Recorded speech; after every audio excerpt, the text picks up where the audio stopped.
Give me big old buckets of butterbeer. Give me big old barrels of butterbeer. Give me the drink I love so dear. And another round for my friend right here of the sweet old butter beer.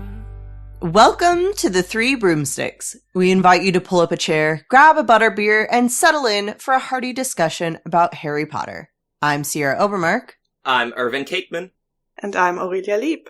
And I am so delighted to welcome back one of our esteemed guests, Margarete. Hey. Hello. Hello.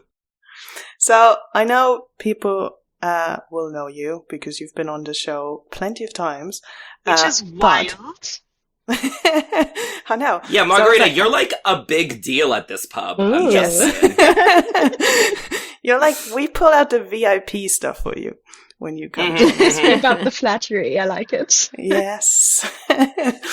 But for those people who might, this might be their first episode today, why don't you remind everyone a little bit about yourself? So what's your Hogwarts house?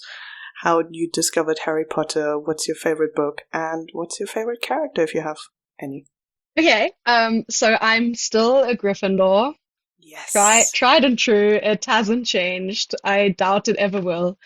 How I came to Potter. I feel like I tell a different story every time because there are multiple ways of this happening.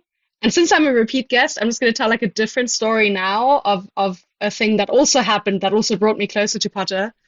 Yeah, you just need to tell a different one every single time. And then like, you can collect that over and, over the piece years, together we'll my have the life. Margarete life story. So when I was in grade 1, I think, I was invited to a birthday party, and I had a friend who was very obsessed with Harry Potter, and so she wanted to watch the first movie.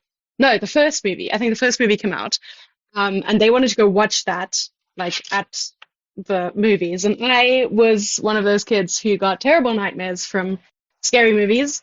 And I hadn't read Harry Potter, so I didn't know what it was about. And so she told me about Fluffy. And I remember her saying something about a 3-headed dog. And my head pictured like a tiny, like a dachshund kind of vibe dog with like three heads. That would be cute. And I had no idea what I was getting into, but my mom did. And my mom intervened and was like, my child will be traumatized if you let her watch this, so you're not going to go watch that. So we didn't. But then she threw a birthday party in like 2 years later. I want to say it was 2 years later or like a year later. I don't know. I still hadn't read Harry Potter, and I'd gone to the same girl's birthday party, and she then put on Harry Potter and the Chamber of Secrets. And all I remember from that party was the spider scene, and it is like it was burned into my cornea. I was terrified. So that I think that put me back at least like a year of not wanting to get into Harry Potter because I knew my mom thought it was too scary for me, and then I watched the spider scene and was like, maybe not. But then I did get into it, so here I am, mildly obsessed, not with the spiders, but with everything else. So I guess this time it's not a story of how I got there, but how I took the long way around. So that's that. My favorite book, I actually haven't revisited the books in a while, so I sat in front of this question for a bit, and I was like, I don't really know. We like to ask the hard questions. I know, it's so difficult. Oh my goodness, who would dare to ask that? Favorite book at the moment, I kind of want to say Order, because I've been doing a lot of reading the news and thinking about newspapers and fake news and articles being written by people who shouldn't write articles, and headlines and people getting upset about things that are being written in the news and news not being great. So that aspect of Order is currently ringing very true. So yeah, I'm going to say that. And favorite character, I don't know.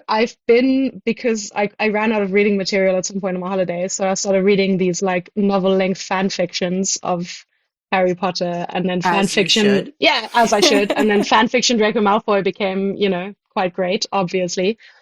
But if it has to be canon, then it's not Draco Malfoy, and then I would say it's probably McGonagall. She's an all-time favorite, so I'll go with her. Yes. And this is my Can't go wrong introduction, with and that. it's very long, so hi. I'm back.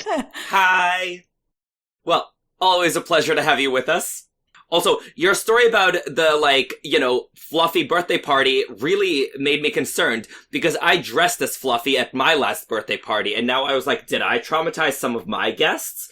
Are they gonna have nightmares now? Does it say anywhere what kind of a dog it is? Because if it's like a poodle, that could be cute. Like a massive poodle, though. I don't know. Yeah, I think I went with, sort of Great Dane heads type thing.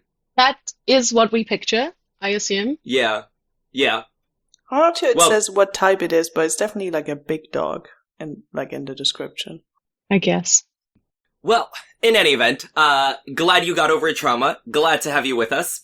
And today, for episode number 65, we have gathered to discuss the luscious Lucius Malfoy. Yay! So, recommended reading. Everybody roll up your sleeves. You kinda got a long homework assignment this time. So first and foremost, I'm gonna say your recommended reading is my upcoming book, Malfoy, The Most Treacherous Family, which is going to be available for pre-order now when you're listening to this episode. It's a book all about, Draco Malfoy and his parents. It comes out September 23rd, and yeah, a lot of what we're gonna talk about is going to be, developed even further in that book. So you can go to the website malfoys.com for more information about all that. Can I mention that it's great that you own that domain? I know! Literally, I can't believe I got it. When I was searching for the domain, I never dreamed of that. I was sure it would be malfoytheunofficialbook.com or something like that. And then when this was available, I pounced. Yeah, you have to. I mean, this is nice and easy, unlike our social media handles. Right. Well, the thing is, I also have irvincapeman.com, which I think is going live this weekend as we speak. But I realized that if I'm at an event and I'm telling people go to irvincapeman.com, 1 in 100 people are going to get the right URL and spell it correctly. Yeah. Yeah, there's not a chance in hell anyone will actually make their way to it. So I was like, malfoys.com. That'll get people where they need to go. But, in case you are listening to this episode, before September 2025 and are unable to get your hands on, my Malfoy book, there's a whole wealth of essays online, for you to read to prep for this episode. So first, it's a pair of essays. There's one by Steve Connolly over at MuggleNet called Dumbledore's Master Plan Part 3, and one by Josie Kearns over at the Harry Potter Companion called What Did Dobby Know? And so both of them talk about Lucius's plan in Chamber of Secrets and sort of why it doesn't quite make sense, and sort of who the real target was and all that. So Steve Connolly's essay was actually written before Deathly Hallows came out, whereas Josie Kearns's was written after, but by that point Chamber of Secrets was pretty well established and we knew what happened. I also recommend, an article sci-fi.com did, by Josh Weiss, where he interviewed Jason Isaacs, called Jason Isaacs Weighs In on Lucius Malfoy's Fate After the Battle of Hogwarts. Uh-huh. So, this is the only time ever I will recommend anything about the movies, but, Jason Isaacs knows what's up. His grasp of the character is just so good. He's thought through Lucius Malfoy so well, he knows the character so well, so, he's pretty much the only actor where, I will actually take their interviews as insight. Oh, and finally, I have, a LiveJournal article by Loki Fan from way, way back in the day, I think maybe before even Half-Blood Prince came out, called Be My Bad Boy, Be My Man, where Loki Fan discusses whether or not Lucius Malfoy meets the lofty standards to be considered a smooth criminal. You weren't wrong. There's a lot of homework this time. There is, but it'll all be worth it to understand Lucius Malfoy, because there's a lot to unpack with him. And you don't have to write 3 rolls of parchment essays to us. You can leave a comment though if you want to. Yeah, because there's so many readings, we will accept only 2 rolls of parchment this time. Just you to give our listeners so much homework. Well, listen, it's summer vacation. We're all leaving for the summer. I'm flying out 2 hours after we record this podcast. You gotta have a long assignment over summer breaks, so, you don't get rusty. Yeah, but they're going to be listening to this in September, so... No, wait, no, I think this episode actually comes out in July. Oh, yeah, it does. Sorry, never mind. I've your book comes out in September. No, what was the book comes out in thing? September. Oh, okay. Yeah. Okay, never mind. I'm so sorry. Also, you said you like Draco Malfoy fanfiction. My book's release got moved up a couple weeks to September, so it would be ready by the time that Manacled, or as we now know it, Alchemized, is going to be published. God. Yes! Okay, good. Good. Because Books A Million really wanted to, sell them together. And my publisher was like, yeah, go for it. That's a really good idea, by the way. That's gonna draw a lot of traction for your book. Yeah, no, snaps for Books A Million. Yeah. There you go. Amazing. I was when you told me that, I was like, wild. But it is a smart move. I know! Also, wild that I'm just friends with someone who is publishing a book that got moved up because someone else wrote a fanfiction. Which is now being published. Yeah, what a world we live in. And in this world that we do live in, huge thanks to Katie Reekin over on our Patreon who bought us this round at the pub. Served today in the VIP glasses. Thank you. And if you'd like to buy us a round at the pub, head over to patreon.com/3broomsticks with the numeral 3 to sign up. And on our Patreon, you can find lots of bonus content. So basically every weekend that you don't get a main feed episode, you can actually listen to us release other bonus audio content. There's Sam and me talking about our fantasy Quidditch league. Because as Irvin rightfully pointed out, the 2 people who don't understand Quidditch and think it's terrible started a fantasy Quidditch league. It's very fun and ridiculous, as you can imagine. There's my team, the Stuttgart Flying Pretzels, because yes, absolutely. And then there's Sam's team, which I will deliberately not name so he can get upset with me. And also, if you are in that sort of, if you want to have fights type content, Sierra and Sam do fandom brackets where they duke it out across different fandoms and compare. I think you did main characters and best friends so far, and I'm sure there's more to come. Yeah, we did best leader and best friends. So I think next up will probably be best villain. So I think. Don't quote me on it. So, I haven't listened yet, but the best leader and best friend, how far did Lucius Malfoy and Sleek Easy's hair potion get in the bracket? They were not included in our bracket at all. Wow.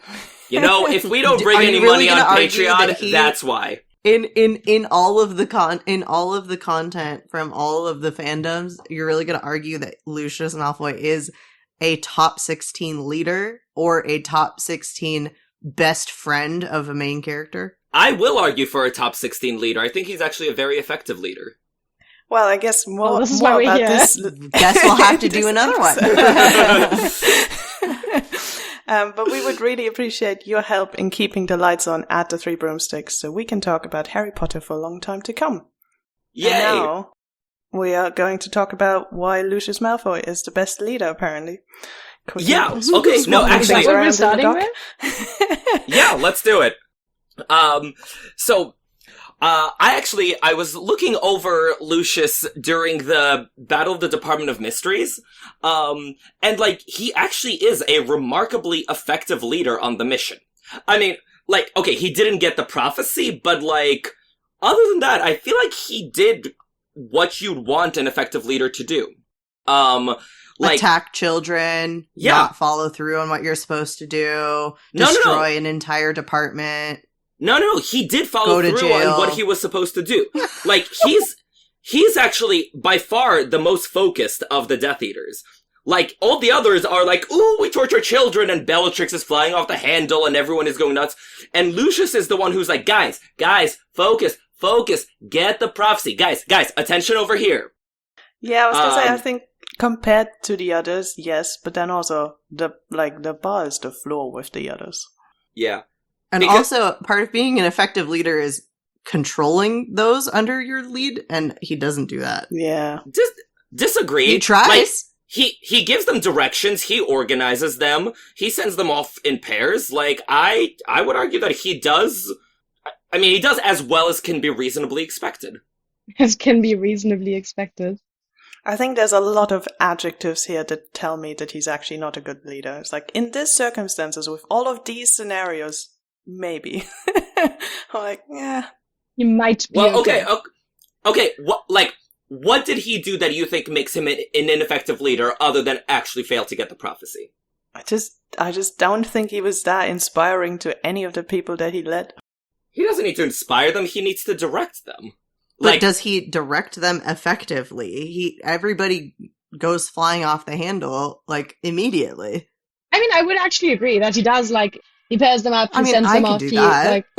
Yeah, but, I mean, you gotta think about it. You gotta make, like, he knows Harry has the prophecy at this point. Yeah. So he sends, like, the most effective people after him. Yeah. He's also the last Death Eater in the battle who's still trying to get the prophecy from Harry. Like, when everyone else is dueling the Order, Lucius has, like, the laser focus, and he's like, nope, going after the prophecy. But that doesn't make him a good leader, that makes him a good task fulfiller.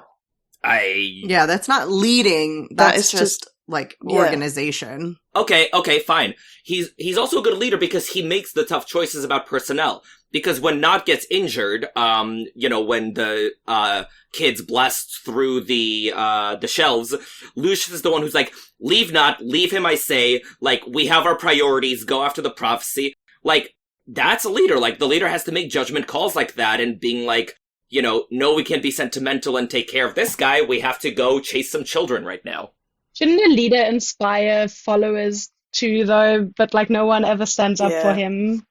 Yeah. I was gonna say, I think they just let him. They just drop him.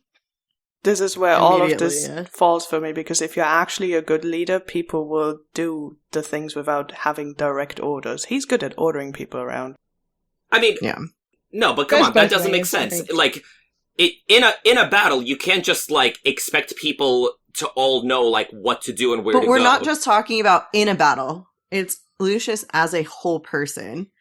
As soon as he is not in good graces anymore, nobody's willing to back him, stick up for him, or anything. But I would agree that he was the wise choice for that specific battle.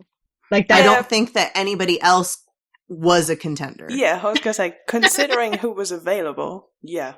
Yeah, I think it's just the best of the I options. think Jugson would have done a great job. Who's Jugson? What is Jugson? And therein lies the situation. Okay. Do we start with, no, we've already started into the like main discussion, but like what we know about him? Yeah, I was gonna say, let's jump to the actual top of the dock. And not go around like crazy. So yeah, I mean, we often do this when we do like character episodes, so there's a little bit of like, sorry. What's the character's name and all of that sort of stuff that we know. We don't have to spend loads of time on it, but I think it's always good to have a little bit of a refresher. So, who are we talking about? Lucius Malfoy. I had fun finding nicknames or other names because the HP lexicon was actually quite helpful with this, and reminded me that Voldemort calls him my slippery friend. I always like that. Also a nickname would be my father. Is that a term of endearment? Not sure how endearing. It depends on the specific time of use as to whether it's endearing or just commanding. I think I think it's also one of those things, I think a few episodes ago, we talked about it, and then I looked up how often Draco actually says it, and he doesn't actually say it a lot. It's one of those things that, like, in fandom, we've, like, made this such a big deal, and then you look in the book, it's like, he doesn't actually really say it. No, he only says it, like, 2 or 3 times. I also noticed that when I was researching. Mm-hmm. What we get stuck on. But yes, so, and then, if obviously we know the author is very good with maths, but sort of we know roughly that he was probably born in 1954, and there's a formula that the lexicon explained as to why they got to this. So they're saying he was 41 years old in the fall of 1995, which means he was probably born in 1954. So that is how they got to this number, but we don't actually really know. No, I mean, that's true. He's 41 in September 1995, so math. Yeah, but we don't know at what point his birthday is or anything. He is a pure blood, and then... Oh, really? Yes. I would never have guessed. And then I guess description, another one where we can have some fun. So we know his hair is pale blonde. However, you've all been quick to point this out.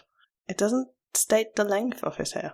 I don't think it does. Like, I saw that you wrote it's pale blonde, and then I thought about it, and I was like, I don't recall there being a passage that describes how long it is. I love that it's long in, like, every iteration of every, like, painting, not just the movie, it is a movieism then, clearly, but, like, all the illustrations always illustrating with long hair.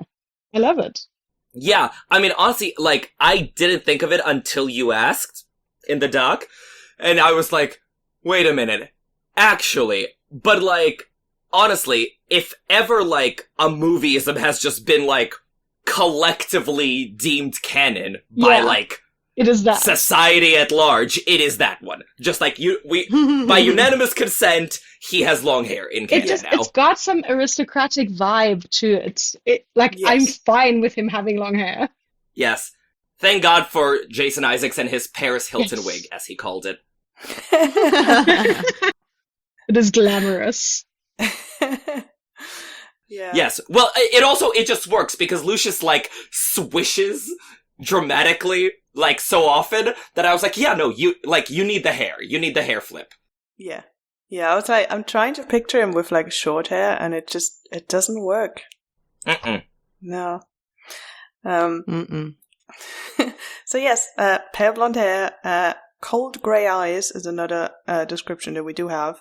And then sort of, like, he's very arrogant, but also there's, like, this sort of laziness to how, like, he drawls a lot, and he's, like, you know, a bit lazy in his mannerisms. And then he's obviously, Draco has his pale pointed face.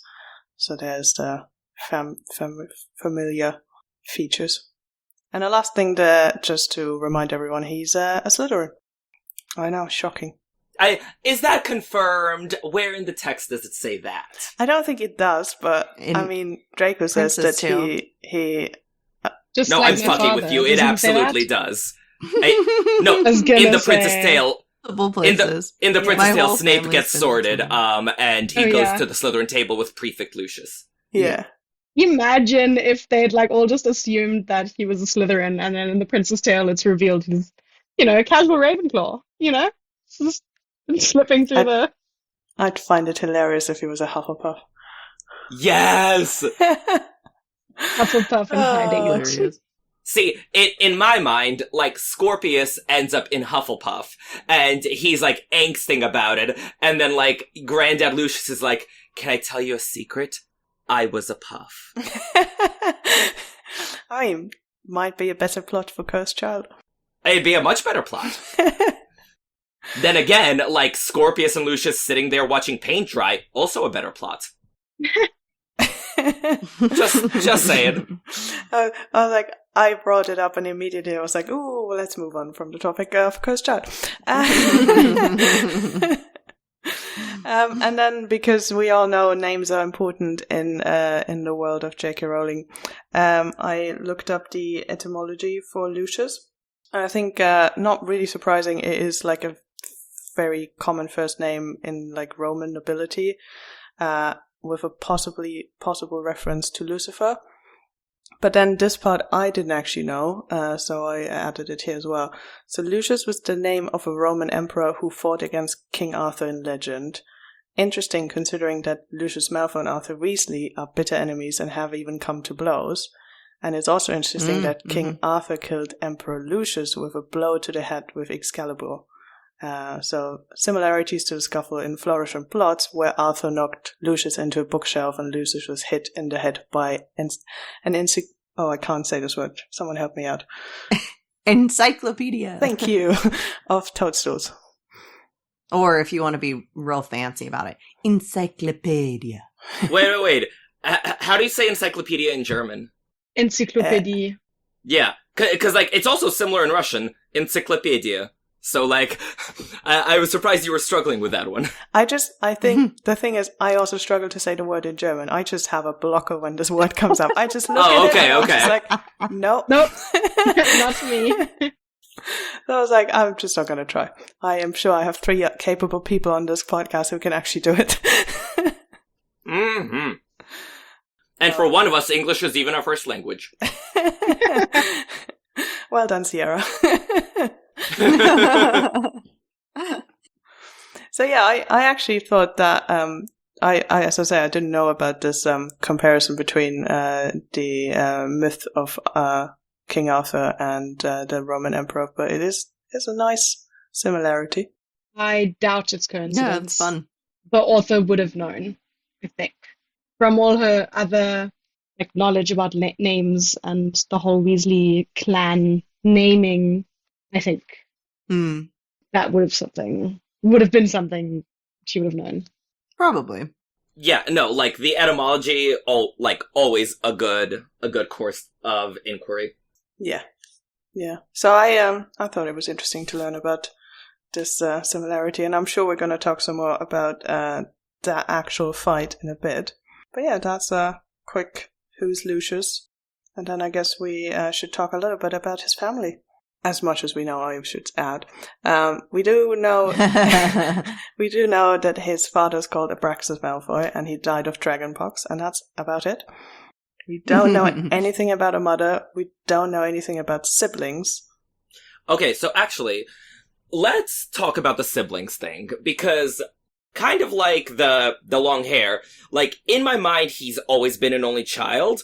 And then I was like looking for proof, and I was like, okay, so I don't think it ever actually says he's an only child.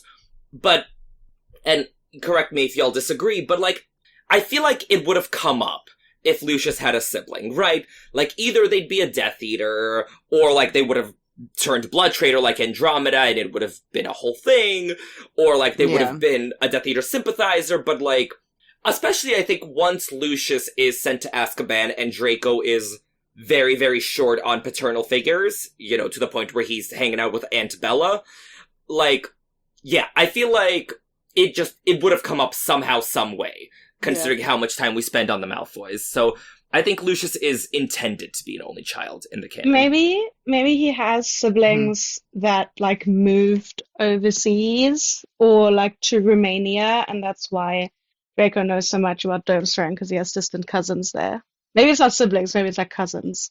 Yeah, but then I almost feel like he would mention them when he's saying that his dad wants him to go to Durmstrang because his cousins are going there or something, or his cousins went there if they were older. Yeah, like, I wanted to go to Durmstrang just like Cousin Beetlejuice, but they said no. Yeah. So yeah, I think I would agree, Irvin. I think we would have heard about it. Yeah. Yeah, I think the only way that there would be, but we wouldn't hear about them, is if they died in the last war. Yeah, that's fair. Yes, yeah. But I still leaning towards the fact that he's an only child, but that I think is the only explanation for them existing, but us not hearing about it. Mm-hmm. Yeah, agreed. Yeah. Mm-hmm. What we do know is that he has a wife, born Narcissa Black, than Narcissa Malfoy. But if you want to hear more about Narcissa, you have to tune in next episode, because we have a whole episode about Narcissa. So I won't spoil too much here. Yeah. And so, having Narcissa for a wife, Lucius has Bellatrix for a sister-in-law. Oh, Uh, man. Rough. yeah. Yeah, as far as in-laws go, that is really the short end of the straw.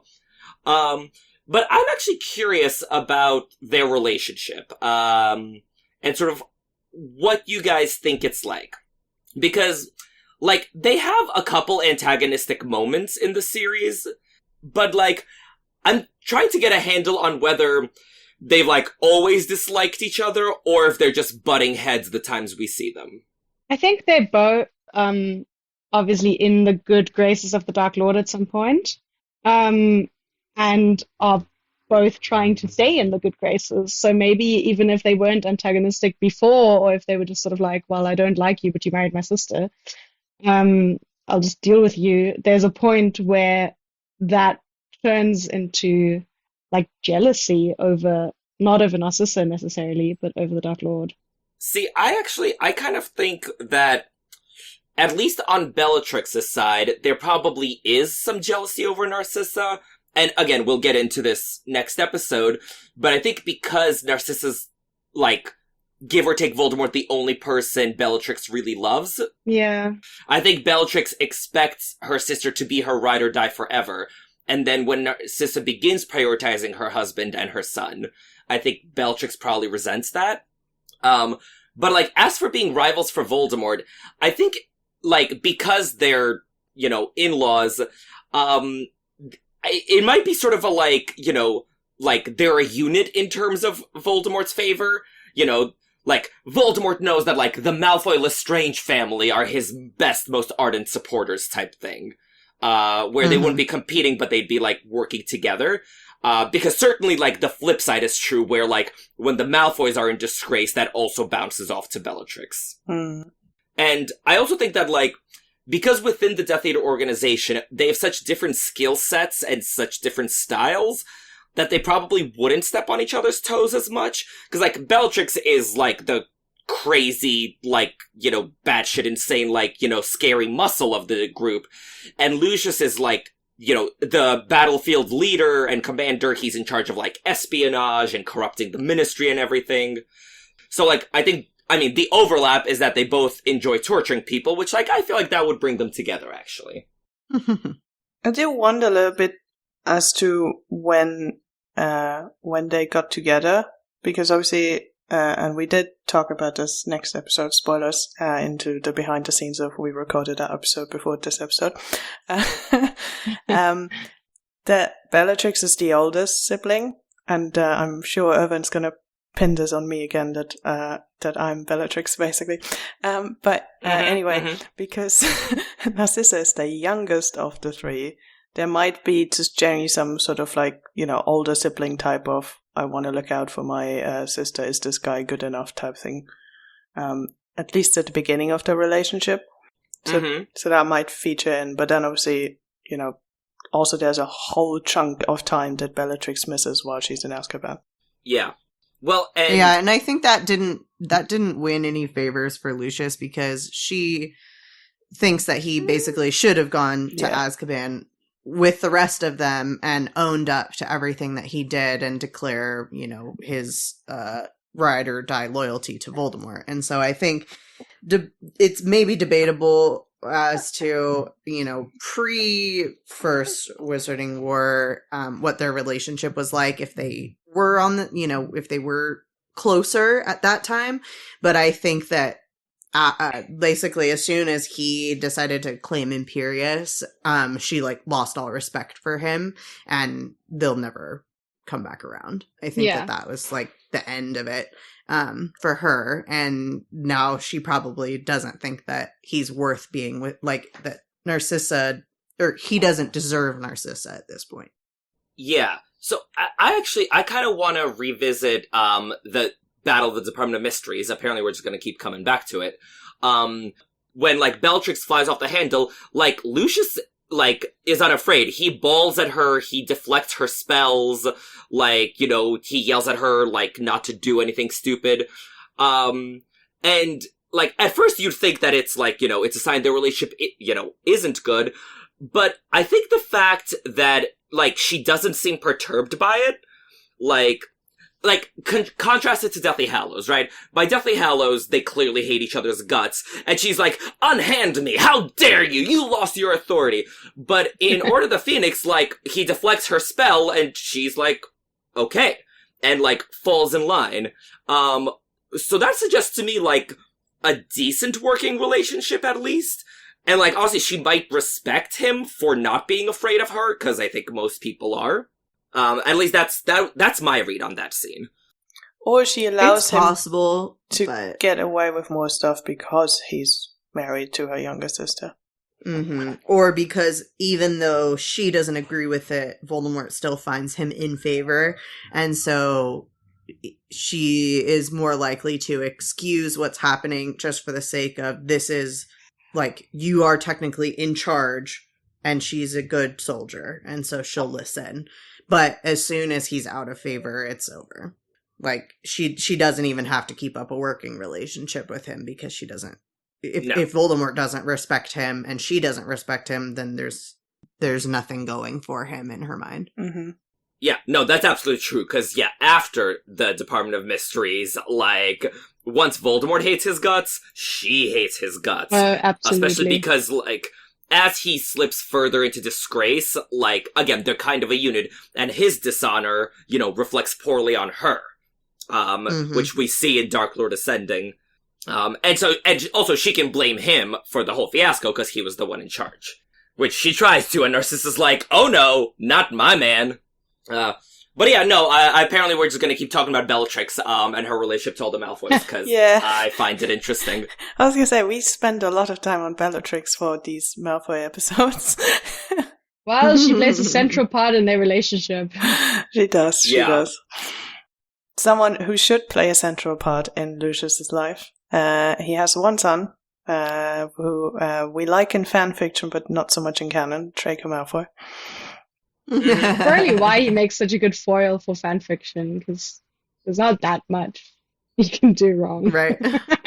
Well, because in fanfiction, he can be a sexy bad boy who gets redeemed by a good woman's or man's love. Yes. And in the books, not so much. No. But even, like, around the times the movies came out, like, Tom Felton was like, he plays the bad guy, and then isn't it someone who did the math of, like, how much he was on screen for all 8 movies, and it's just a laughable amount. Mm-hmm. Oh, well, yeah, like, Draco is sort of omnipresent as, like, this irritating school rival. He's really not relevant to the plot until Half-Blood Prince. Yeah. Like, he's relevant in, like, Sorcerer's Chambers, and then again in Half-Blood Prince and Deathly Hallows. But, like, the middle 3, like, honestly, if you were like, oh, we cut Draco Malfoy for time, like, it wouldn't be that surprising. And I feel like they only kept him there because Tom Felton was popular, so they're like, okay, you get one scene each movie, like, come in for 2 days' work. Yeah.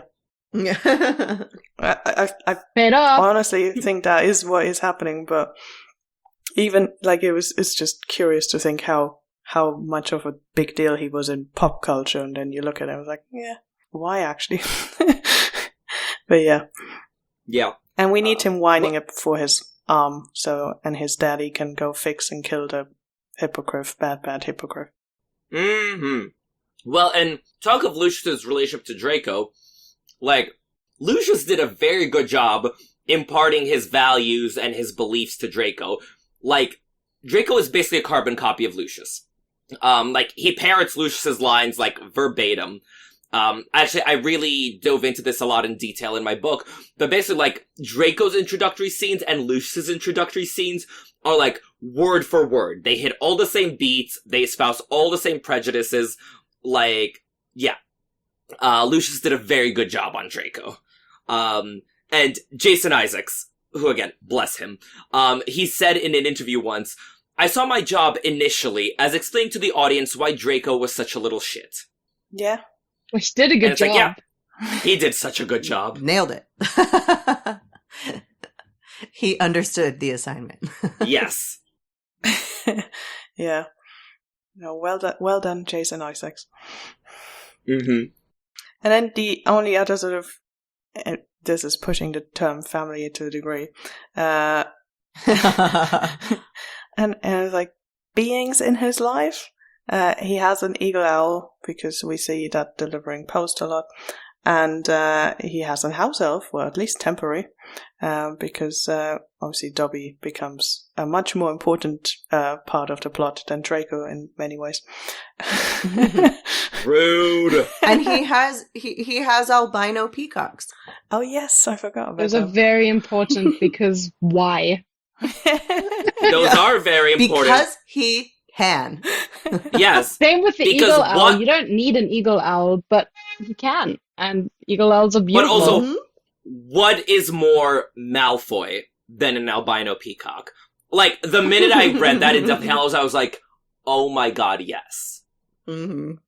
My favorite little tidbit that a lot of like fanfic writers will add in is that like basically Lucius dotes so heavily on his albino peacocks and they're like his entire life. Yeah, I'd be down with that. It's so funny. I mean, how anytime does he someone fill his puts that in days? a fanfic, hilarious. How else Yeah. would he fill his days? I mean, it can't take too long to Yeah. drop into Fudge every once in a while and be like, here's some money, make what I wanted you to make. And do I what don't know, say. I picture Fudge being very chatty. Like, you drop in and you know it's gonna take at least 2 hours. Yeah, but then, like, what does he do the rest of the month? So, I could see him looking after his peacocks. He styles his hair. You think that just happens? Okay. But there's still time for other things in his life, I'm sure. I don't know. I feel like I would really want the ratio of time he spends doting on peacocks to the time spent styling his hair. I think it may surprise you. He also spent some time sending annoying letters to Dumbledore / making like the school council uncomfortable. What do you call them? Board of Governors? the board of governors. Yeah, those. Yeah. So anyway. And then I think we can just about jump into his sort of biography. Because I think all of these things are probably going to pop up. But yeah, we've already mentioned a little bit. He has obviously influence because he avoids Azkaban and then uses that time to basically become important and throw his money around to get what he wants. I would actually like to know when he joined the Board of Governors for Hogwarts. Was it before Draco went to the school, or did he only become interested, sort of the year before or something? Would you be allowed to be on the board if, like, your child is not at school? Why would you be allowed to be on the Board of Governors if Yeah, good your point. child isn't involved in the school? And how hard is it to become a board member? No, I disagree. Why would you need to have a kid at school to be on the Board of Yeah, I Governors? don't think so. Like, we have plenty of people in charge of all manner of education-related things who don't have kids. Yeah, but Yeah. isn't the Board of Governors, isn't that school managed and not like ministry managed? I don't know. It's Like how it works here It- is that there's a difference. Like obviously there's like a Ministry of Education, whatever that manages that, but then there's also the representatives of the parents of like a parent council, and that's always how I picture the Board of Governors is just Oh, people who no, are. I don't think so. Oh, no, me neither. Yeah. that's how I I think pictured that it. the board of governors is like a school board, and so it's like members of the community Oh, essentially, they but should not have no directly say related. in I how actually Hogwarts thought, is run. yeah, well, I mean, because I remember thinking like I thought it was a little bit of a conflict of interest for him to have a kid at school while being on the school, like on the board of governors. Yeah. Mm-hmm. But then, considering Hogwarts is the only big school, isn't like most people going to have a conflict of interest because they've either been there or they probably have some extended family members going Well, there, or I think being an alumni is only helpful, but I think it's like actively having a child at the school right now. yeah. So that's my only.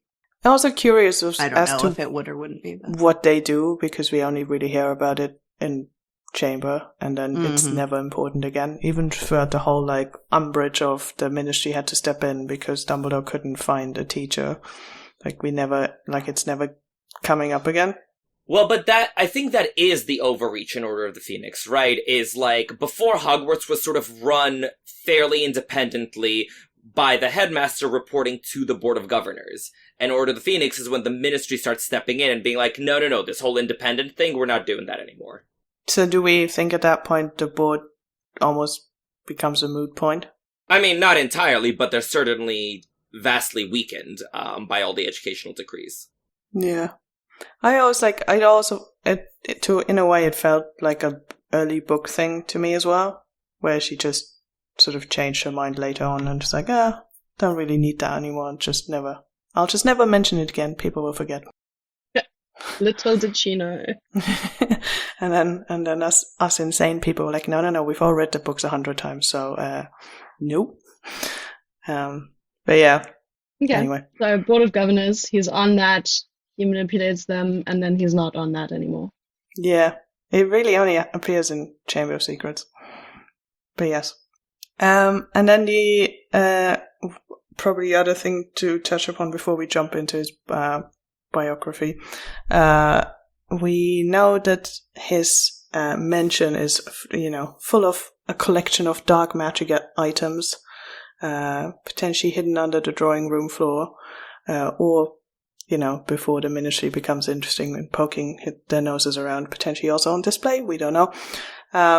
So we know about that because obviously we see our introduction to Lucius Malfoy is in Borgin and Burke's, where he's trying to sell some of those items because they could be embarrassing if the Ministry found them. And the one item that we are introduced or that we see in action is the diary, which Lucius doesn't know is a Horcrux, only knows that it is somewhat important. Mm-hmm. And then I guess before we fully jump in, we know he was also incarcerated after the battle at the Department of Ministry, and is then set free after Dumbledore was killed. And he wasn't incarcerated any other times, which is surprising, but he's slippery. No. Not a good time for him. Yeah. Not ideal.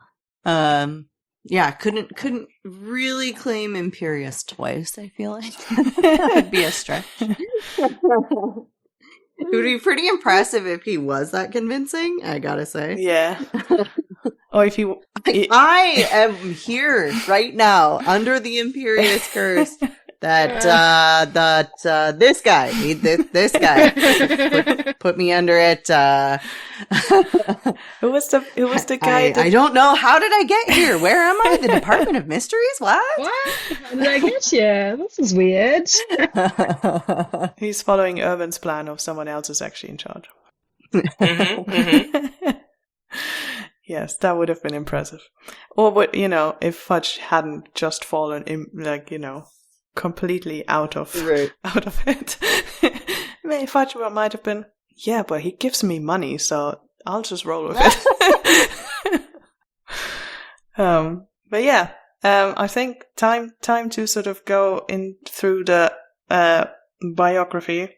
I've sort of roughly split these into chunks of time.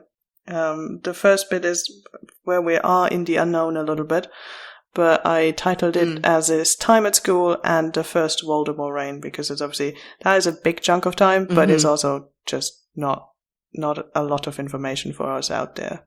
Yeah. We know that he was sorted into Slytherin. We know he became a prefect. We know that he was in the Slug Club and, according to Draco, was a favorite of Slughorn's, which I would guess if you're in the Slug Club, then that means that you're a favorite of him. I would assume that he would have been, I suppose. Although, Slughorn was a bit reluctant about it, but makes sense. And then we know he's friends with Snape and warmly welcomes him into his friend group, aka Future Death Eaters. And that's kind of his school time. So everyone talks about Lucius and Snape being friends except Lucius and Snape. The only people we hear that from, Narcissa's like, you're Lucius's old friend, and we're just like, Lucius always spoke highly of you, and Draco's like, I'll tell father you're a good professor.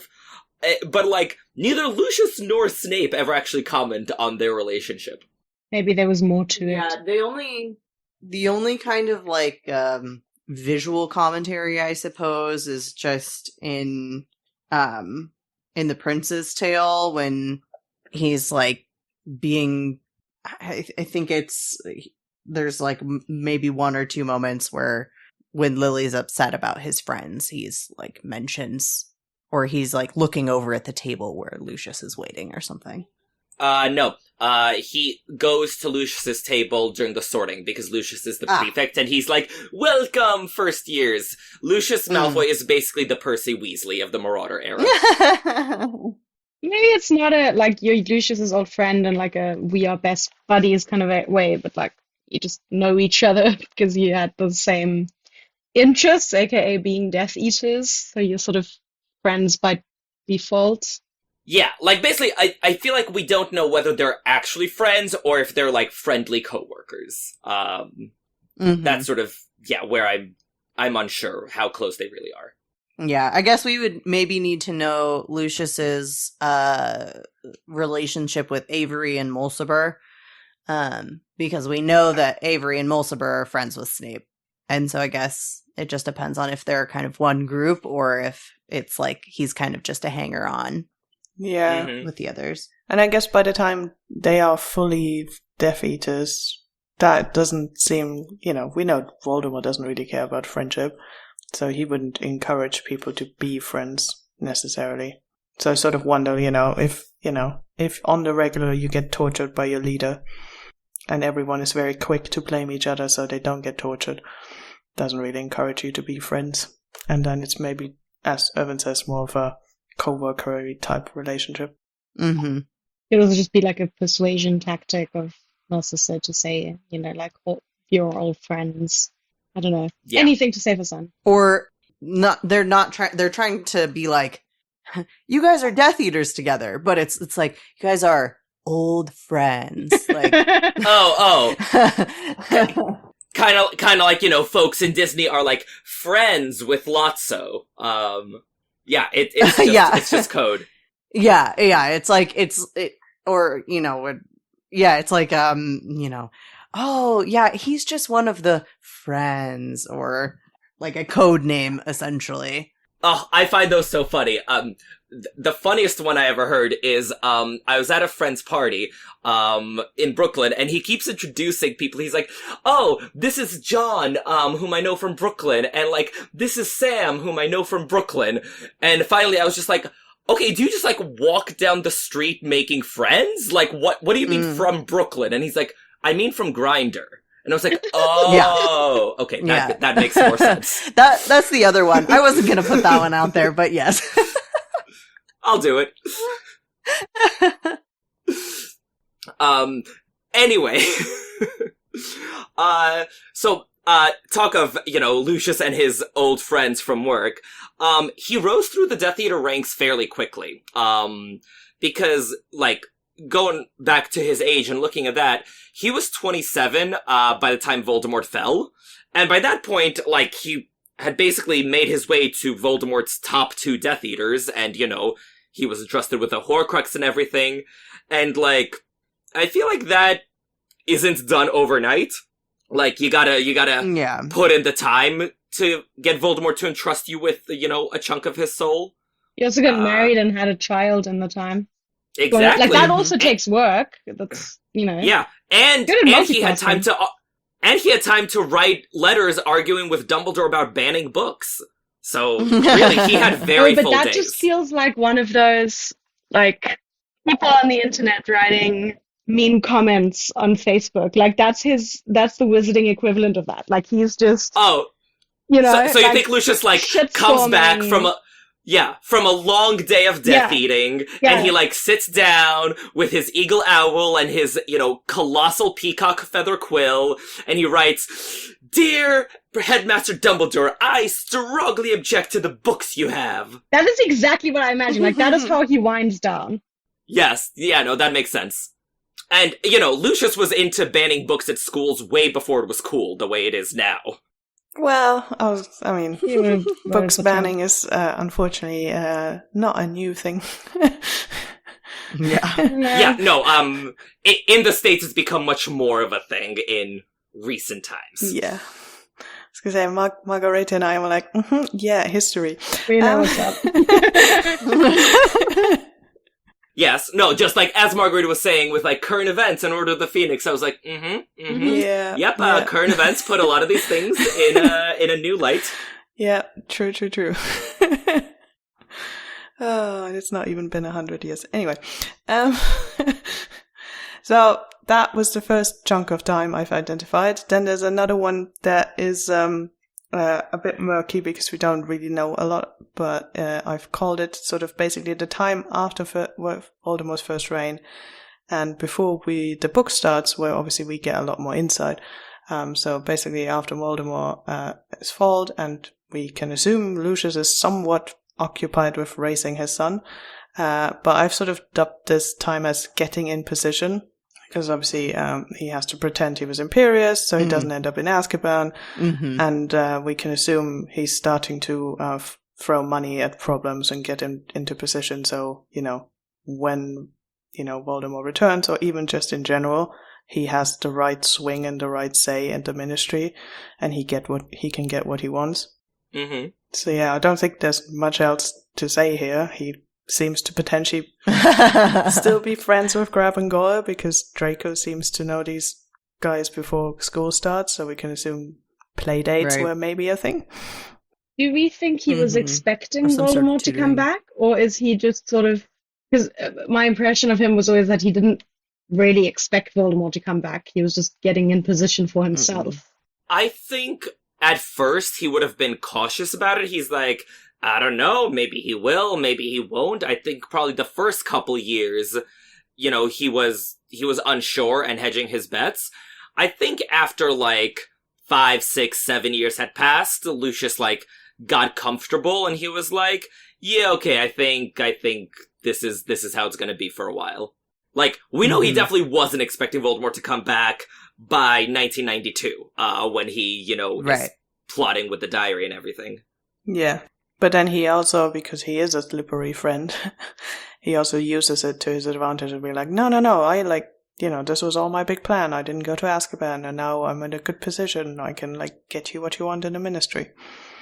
Yeah. So. I mean, he basically, does the Snape thing where it's like, okay, so I know you're mad, but, I have a lot of influence at the ministry now, so, I could be useful. Yeah. And he does a bit of gut, being like, my lord, I was constantly on the alert, the minute I would have heard anything. Yeah. We were like, sure.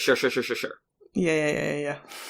So yeah, I think that is pretty much what we know for this period of time, aside from what Irvin already mentioned. He's clearly good at imparting his values onto Draco. But then the books do start, and so I think it now makes sense to sort of go through what we see. I also chunked them into times, and I'm calling this his prime, which is sort of the first 5 books, because he's in a good position.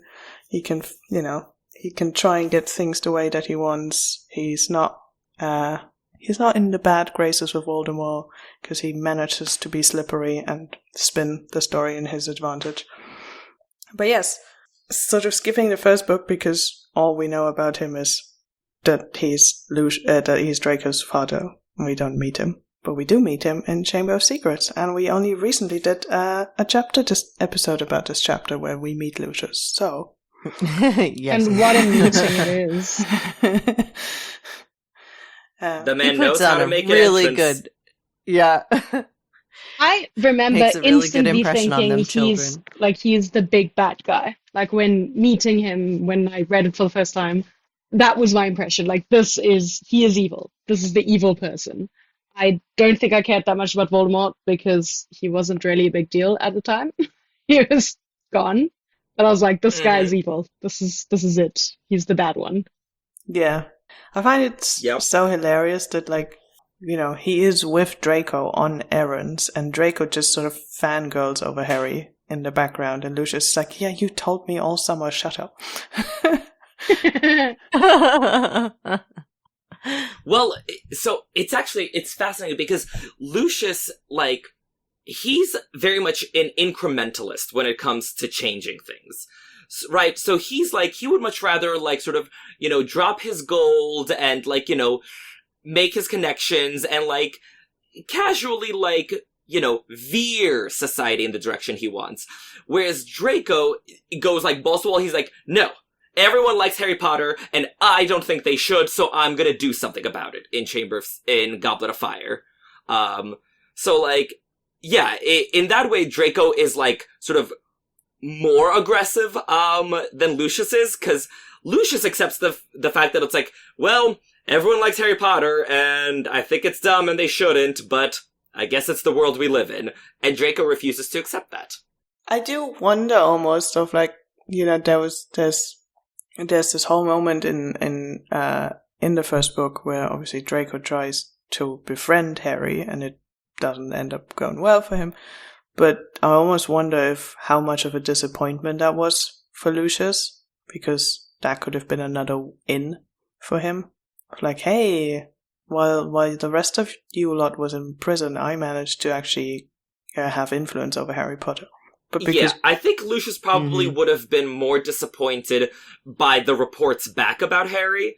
Like, not even the fact that Draco didn't befriend him, but the fact that he's a Gryffindor, a goody two-shoes, that he's befriending, the Weasleys and Muggleborns. Like, I feel like that would have perturbed Lucius much more, than, like, Draco failing to be his friend. Because, like, if Harry had, like, gone into Slytherin and, like, was a full-on pureblood, and just, like, didn't like Draco, then I feel like Lucius would have been like, okay, here's how to win friends and influence people. But, like, I think with everything Draco reports back about Harry, Lucius is just like, nope, it's not gonna work. Yeah. Yeah, just, like, not worth it. Yeah. And I think that's actually when he, hatched the plot, with the Chamber of Secrets. Because, Dobby says that the plan has been in the works for months. So I think it was when Draco came back for Christmas holidays and, like, reported back about Harry that Lucius came up with his eeeviiil plan. Evil. Yes. Because he's an... Do we all say Malfoy, you're an eeeviiil plan? evil man. I'm picturing Lucius, like, as a fly, just, like, rubbing his hands together. Oh, I'm just always picturing Harry Potter sequel. Lucius, yeah. Oh, it's so good. Once again, perfect portrayal of Lucius Malfoy. It really is. Well, and, like, every time I cosplay Lucius, everyone's like, oh, are you cosplaying Harry Potter Lucius? I was like, well, not intentionally, but I mean, yeah, because, like, it's how I picture Lucius. But actually, I kind of wanted to zoom out a bit on said evil plan. Because, and this is one of those theories where, like, in the fandom, we've been discussing it forever. But I just figured, we should get into it briefly. So, I was always under the impression that, like, the original plan was to plant the diary on Harry, not on Ginny. And so the essays I mentioned by Steve Connolly and Josie Kearns sort of dive into that, much further in great detail. But basically, like, the main question is, why would Dobby be so concerned about Harry if, like, the plan was to give the diary to Ginny? Like, Harry is not a Muggleborn, and Lucius doesn't know that, like, a piece of Voldemort's soul is contained within it. Like, Lucius thought it was just a way to, unleash the monster, get rid of Muggleborns, and pin the blame on someone. So, Harry wouldn't be in any great danger if the plan was to plant it on Ginny. Whereas if the original plan was to plant the book on Harry, that kind of ties the whole thing together, and it works with the timing of when Lucius started to come up with the plan. It works with everything Dobby says about, Harry Potter will be in grave danger, and so on and so forth. So, yeah, I've only ever seen one person, like, compellingly present a case for why it's not the case. I feel like sort of most corners of the fandom I've been in have sort of, accepted this as just, like, a thing that makes sense. I'm curious how you guys feel about it. What did that person say? Oh yeah, that's Yeah. Like, did they think it basically- was supposed to be planted on Ginny, or like? Yeah. Yeah, he thought that the plan was always to plant it on Ginny, because basically, like, Harry is too high-profile a target, and Lucius wouldn't want to draw all the attention. The commenter in question was Ian Walker. This was somewhere in, like, the comments threads on MuggleNet essays. Okay. And, like, Ian Walker generally, like, is very, very good. Like, his comments are incredibly insightful, but this is one of those cases where we, agreed to disagree. No, I mean, I don't know. I would agree with you on that Ginny wasn't the original target. Like, that was, I don't know. I doubt he would have given it to his own son. How would I mean, the whole thing works so well because it's a diary, and it's, we've sort of almost debated last time, like, if it were to land with Harry, would he have even bothered to write in it? How would it have worked out? He would have forgotten it the way he forgets the two-way mirror. Yeah. Ha! yeah, exactly. He's like the worst person to give it to. I mean, it could have been the plan to do that, but knowing Harry himself, it would not have worked out very well. No. Well, like, right, that's the great irony, is that, like, switching to Ginny actually made it so much more effective. Yeah. And it's like, oh, Lucius. Oh, honey. But like, he didn't, like, he wouldn't have known that. He wouldn't have known that Ginny had a massive crush on Harry, or that she needed a friend to write a diary to. Those are all not things that Lucius could have foreseen. No, but she is a teenage girl in the 90s. yes. Point. Yeah, I get that one. Or Yeah. preteen in the 90s. So that just, in general, tracks with diary. I Yeah. guess. Yeah. Because I sort of, like, logistics aside, I'm sure he could have figured something out, and let's assume the diary lands with Harry. And I guess also because we know Lucius doesn't know it's a Horcrux, but he does know that it helps the person to open the chamber, doesn't he? Yes. So I could see the appeal of that landing with Harry, and Harry being the person who does do it. But I was like, it makes me wonder how much of the mechanism Lucius knew. But presuming it's an empty diary that he's holding, he must assume that writing into it is part of the job. Because that's, like, the most logical thing to do. So yeah, it's a bit of a leap for me to assume, preteen boy is gonna start writing into a diary. I mean, I feel like it's not completely outlandish, especially because, like, we know, and Lucius knows by reputation at this point, that Harry is nosy and curious. Like, after the whole Sorcerer's Stone thing went down, like, I don't think Harry would pour all his, like, deepest, darkest fears and hopes into the diary. But I feel like if Harry ends up with a magical book that writes back, he would, like, open it being like, like, my name is Harry Potter, and the diary writes back, kind of exactly the way it went down. Yeah. Yeah, I mean, I was going to say, that is what happened. Yeah. He writes in it, and there you go. Yeah. Yeah. And I don't think Lucius, like, knew or discerned sort of the difference between, like, Ginny, the 11-year-old girl, writing into a diary and Harry writing into it, because I don't think Lucius knows exactly sort of how the bewitching works, like how, I don't think he knows the particulars. I think he knows that, like, the diary would be enchanted and write back, and then eventually the guy ends up possessed opening the Chamber of Secrets. Yeah. How So if crazy that- would it have been if the book had ended up with Draco? I don't think Lucius would have ever given it to his son intentionally. But, like, if Draco had been like, oh, what do you have here? Well, it's mine now. Which is totally something he would do. Oh, wait. Okay, here's a great fanfic idea. So Draco finds the diary in Malfoy Manor, right? And he starts writing into the diary about how his father doesn't pay attention to him, and how he just wants to impress his father and get rid of that horrible Harry Potter kid, but he just can't think of a way, and Lucius isn't doing anything about it. And so then Tom Riddle's like, you should throw this diary into Lucius's path and, just ask him, like, oh, what does this do? And maybe Lucius will come up with a plan to get me into Hogwarts. Like, maybe Tom Riddle orchestrated this whole thing thanks to what Draco told him about Lucius. Yeah? I guess... I mean, I still think, like, him taking it from Ginny or from Harry and being like, this is mine now, and then writing in it and being like, wait, you can help me open the chamber? Hell yeah. Yes, that would also be funny. Like, if you're trying to impress your Death Eater dad, opening a hidden Slytherin chamber and, like, he'll be I mean, so basically impressed. what they assume that Draco has done. Yeah. And he is upset that his If he did it intentionally. father isn't telling him anything about it, so Mhm. he's clearly interested, like everyone else is really at the school. Mm-hmm. Yeah. Which, I mean, like, Lucius is very right not to tell him, because the minute Draco knows anything, he's like, gosh, well, my father mentioned, that Sirius Black did this. So, gosh, I do feel sorry for the people who don't know everything my father has told me. Yeah.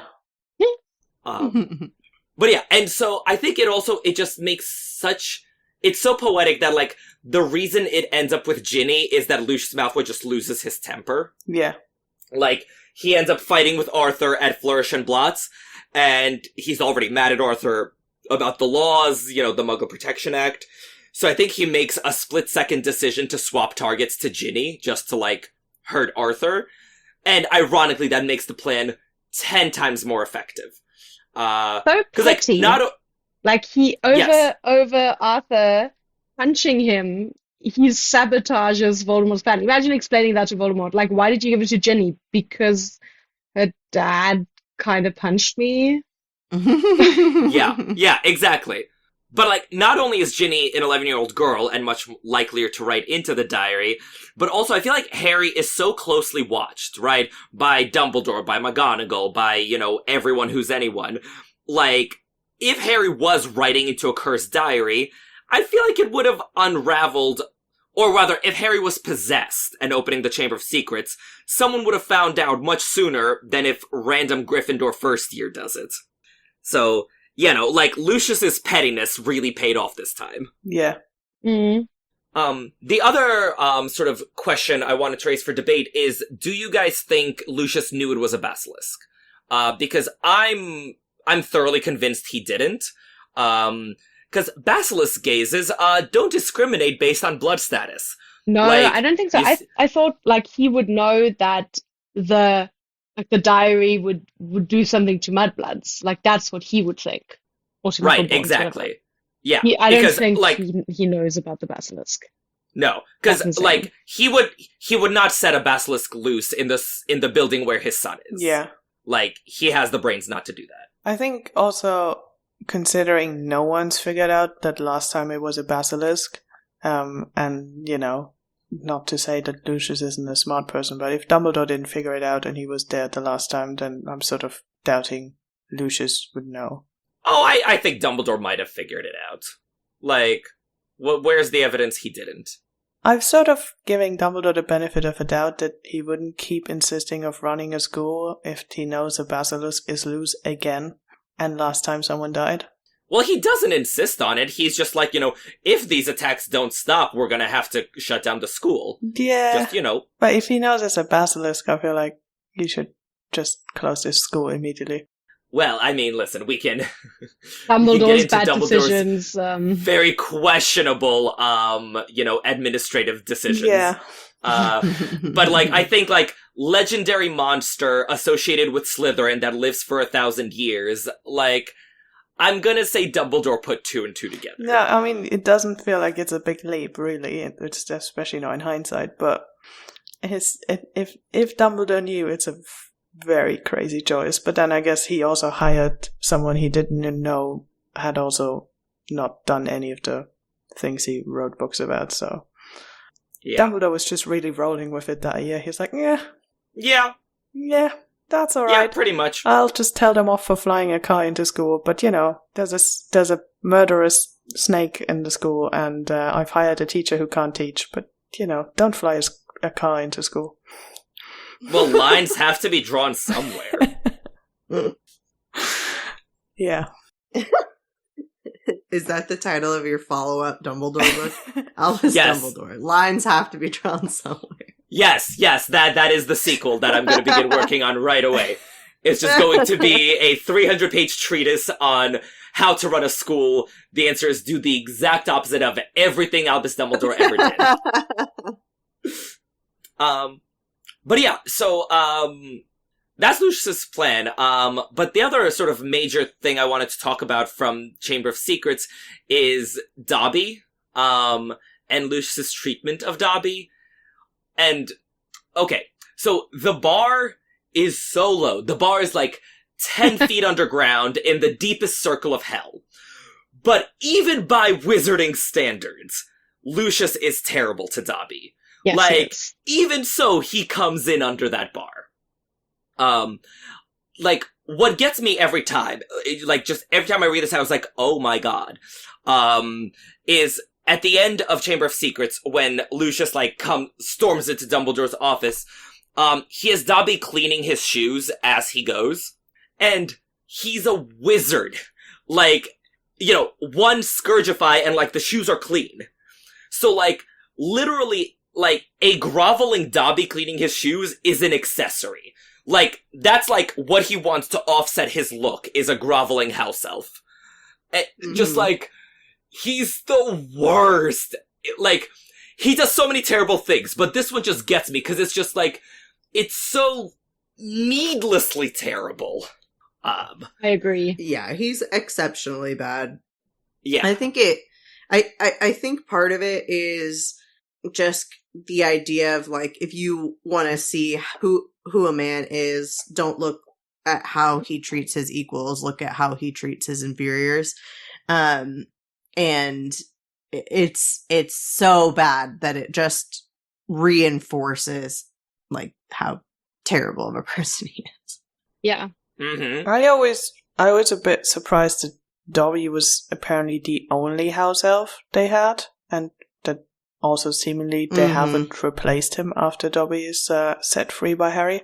Yeah. Because he seems to be... We don't actually know that. No, but we also we never don't- hear of it again, and as you say here, like, he's treating Dobby like, you know, an accessory. So you'd almost assume you would see a new or a different house elf as well. Or maybe he's learned not to wear his accessories that can be freed around Harry Potter. Oh, true.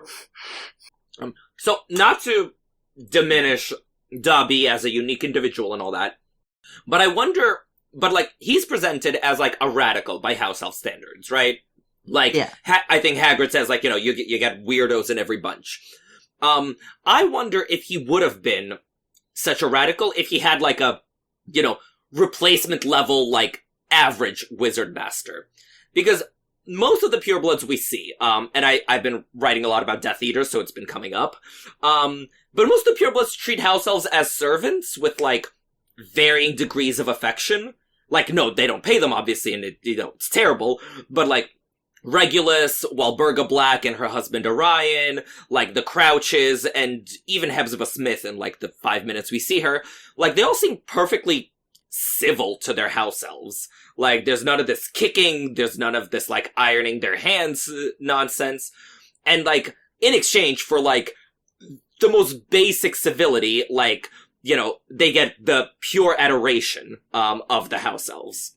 But we don't see other Death Eaters with their house elves, do we?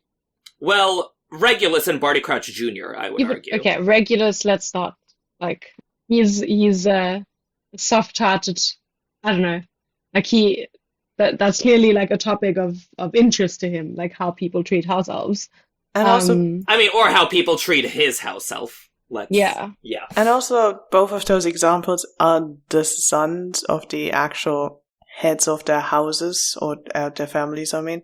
So, like, technically, the house elf, you know, belongs to, not to them, but they are also interacting with the house elf.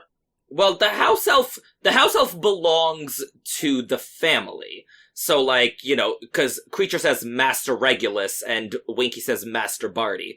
So, like, I think, like, the house elf belongs to, like, them collectively. Yeah, but maybe I would have assumed that, you know, especially with Barty Senior and Junior, if both of them give a conflicting command to the house elf, one of them has to be, the highest trump, so to speak. Like, one of them has to... You're watching the new season of Gilded Age, aren't you? No. Oh. Sorry, that's a major storyline in Gilded Age right now, is basically they have two masters in the Van Ryn household, and it's like, well, who do the servants listen to? Yeah. Sorry, okay, go on. Well, no, it's more sort of that I'm thinking of one person is sort of almost legally, like, their employer, even though they're obviously not employed, they're enslaved. The same way that Dumbledore becomes... It would be the head of it would be the head of the house. Yeah. I mean, maybe Dobby wouldn't have been as radical if he had been with, let's say, quote unquote, normal person, like been just a servant and not a slave. But I wouldn't assume him to want to go back into service once he had sort of tasted freedom from such a terrible master. Like, I think his storyline makes sense in the sense that he's not going to go back to being in service after his experience has been so wholeheartedly awful. Oh, for sure. Well, because he even says, right, Dobby says that under Voldemort, house elves were treated like vermin, but now, like, conditions have improved for house elves generally. He's the one who's still treated like vermin. Yeah. So, like, even Dobby points out that, like, he is the anomaly in the way he's being treated. And, like, my read of this is that, like, it's Lucius's, like, sadistic tendencies playing out.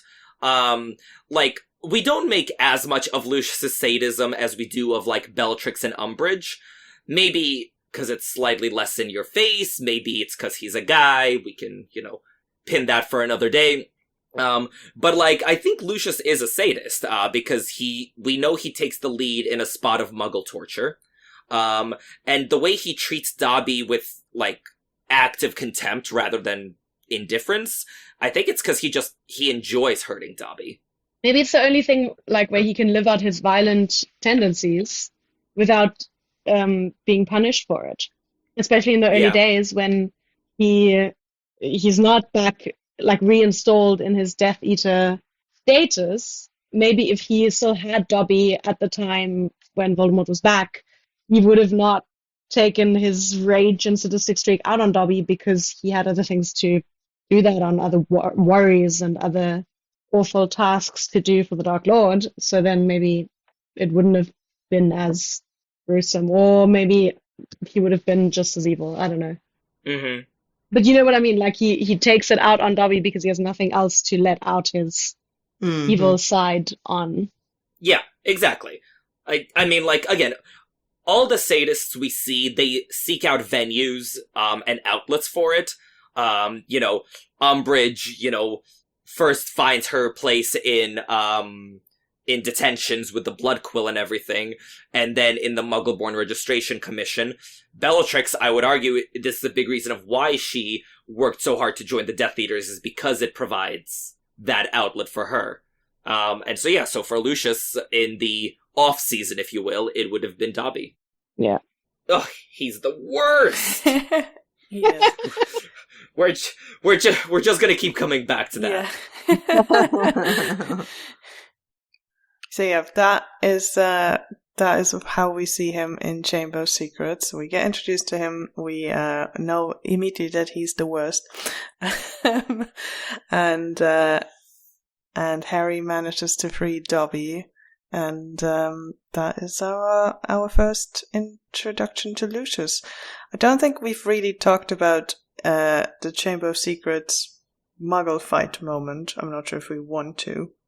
Because we obviously let's do it. Recently covered that chapter, but Muggle fight. Well, it's just because Lucius is such a pure-blooded, wizards are superior. It's always funny to me that when they clash together in Flourish and Bloods, Arthur and Lucius both start fist fighting, which is the way Muggles fight and not the way wizards fight. Well, but that's because Arthur attacked him, in the Muggle way, if you will. And, like, if someone's punching you, you might not have a chance to whip out your wand and start, hurling incantations. Like, I think that was an anomaly for Lucius. And I think that's also why he was so affronted by it. Like, I think if Arthur had cast a spell at him, Lucius wouldn't have been, like, as offended as he's like, I can't believe the man punched me. I can't believe, he attacked me in the muggle way, that he made me, fight the muggle way, descend to that level. Yeah. Type thing. But I think it is quite funny to me that does happen. Like, in general, like, the rivalry between Arthur and Lucius is sort of entertaining to me. Oh yes, it's great fun. But yes, we did recently cover that chapter, so Yes. we also don't have to spend too much time on it.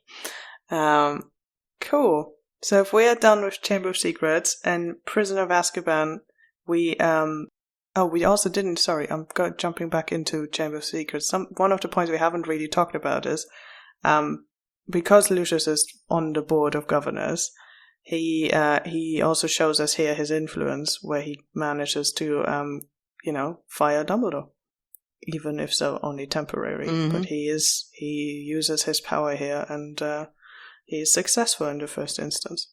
Rude. Well, Rude. go him. Go him, he achieved something. He succeeded in something. I mean, the man must be bored. Does he have a job, like, apart from being a lobbyist? No, Nope. he feeds his well peacocks then, and looks after his good hair. on him for, achieving something for himself. Yeah, he manages to open the chamber, and he manages to get Dumbledore fired over it. Yeah, successful year for him. Well, half a year of success, I guess, because by the end of the year he loses his servant and he's no longer on the board, and his plan didn't come to the end. Almost successful year. Yeah, he celebrated too early, I think. Partial credit. Yeah. I mean, that is the Malfoy way, is like, they always seem to be ascendant towards the end of the school year, only to have it come crashing down. Yeah. Mm. We then have to Not a good time. redecorate, and Slytherin doesn't win after all. Yeah. And I guess similar vibes in Prisoner, because we don't meet Lucius in Prisoner, but his influence is felt, because he obviously plays a big role in that trial for Buckbeak, because his son fakes that he's heavily injured. Which, by the way, I'm actually surprised that no one's had the thought of just have Madame Pomfrey give a statement of, well, this was the actual injury and I fixed it. But hell, maybe Dumbledore was like, I'll leave Madame Pomfrey in peace. She has to deal with kids. Which, fair. I mean, it's also one of those things where, it's hard to tell someone, no, you're not sick, no, this isn't broken. I think with a break, it is actually that. Because you can do scans and stuff, even in the Muggle world. You could just say, no, it isn't broken. The scan is showing us that it isn't. Sick. Mm-hmm. You can't obviously say that you're not in pain because something else might be causing it, but you could definitely say it's not a break. Mm-hmm. Yeah. But yeah. So again, celebrating too soon, because there's a time turner involved, and Buckbeak ends up being freed in the end. But that is where we see Lucius' influence over the Ministry come into play a little bit more. Mm-hmm. And then we meet him again, sort of. We actually do meet him at the Quidditch World Cup, where he once again interacts with Arthur in a very entertaining way. And then we can assume that he is the one with the tent with peacocks, and we can also assume that he's one of the Death Eaters at the Quidditch World Cup. It is strongly hinted at by Draco. Yes. Yes, because who else would do it? Yes, for both the peacocks and the Death Eatering. Yes, yeah. But yeah, so we have a continuation of the rivalry between Lucius and Arthur. And we see sort of, again, Lucius seemingly triumphant at the beginning of the book. And then, because Harry is there as Voldemort summons his Death Eaters, we actually see how Lucius is actually viewed by Voldemort. Because that is the other time we see him in Goblet of Fire. And I think, Irvin, you had some thoughts. Yeah, well, so Lucius, being a Slytherin, being invested in self-preservation, though not as much as some others you'd expect, he makes the decision to go to, the graveyard when Voldemort summons him. And he basically immediately, resumes his leadership role among the Death Eaters. He immediately starts speaking on everyone's behalf. He's like, Master, we crave to know. We beg you to tell us how you have achieved this miracle, how you managed to return to us. So he just, immediately is like, yes, I'm going to be the leader of the Death Eaters under Voldemort. And the gamble pays off, because Voldemort is like, okay, Lucius, think about what you've done, and moves on. And Crucio's Avery. And I'm guessing that, the thought process is Lucius can do math, as well as us. And so Voldemort needs Death Eaters. His 10 best Death Eaters are in Azkaban. A bunch of others died, when he fell, and, Aurors came after them. And so Lucius is betting that he needs, decent, competent followers more than he needs to, exact revenge on the Death Eaters. And Lucius is right. This is a moment where we see his leadership skills. Well, I don't know if it's skills, but leadership moment of him at least standing up for all the other, or inadvertently standing up for all the other Death Eaters who also pretended to be imperious and being like, we waited for you, we bided our time, I feel like that's maybe a sort of leadership quality, maybe. No, I think so too. A leadership quality is bringing people together rather than doing a every man for himself type thing. Yeah, but then I think giving the others an excuse. Isn't it his motivation, as you say, though, that he isn't the one getting tortured, but the other ones are? Yes. Yeah, so is he really looking all out Death for Eaters anyone? for themselves? I mean, it's Lucius. You're not gonna expect him to, take the brunt of the torture for other people. Yeah, no, but it is Lucius. Why are we still arguing he's a good leader? That is my counter-argument. Just saying. Because he is. Nope. Mm-hmm.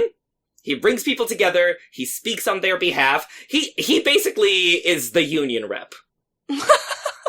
I don't know. That's a good leader right there. No. Lucius Malfoy, union. Mm-hmm. I don't know how much. Yeah, I don't know. I'm still not convinced by any sort of leadership. I feel like pretty much all of this is just in self-preservation. Yeah. Yeah, I would agree.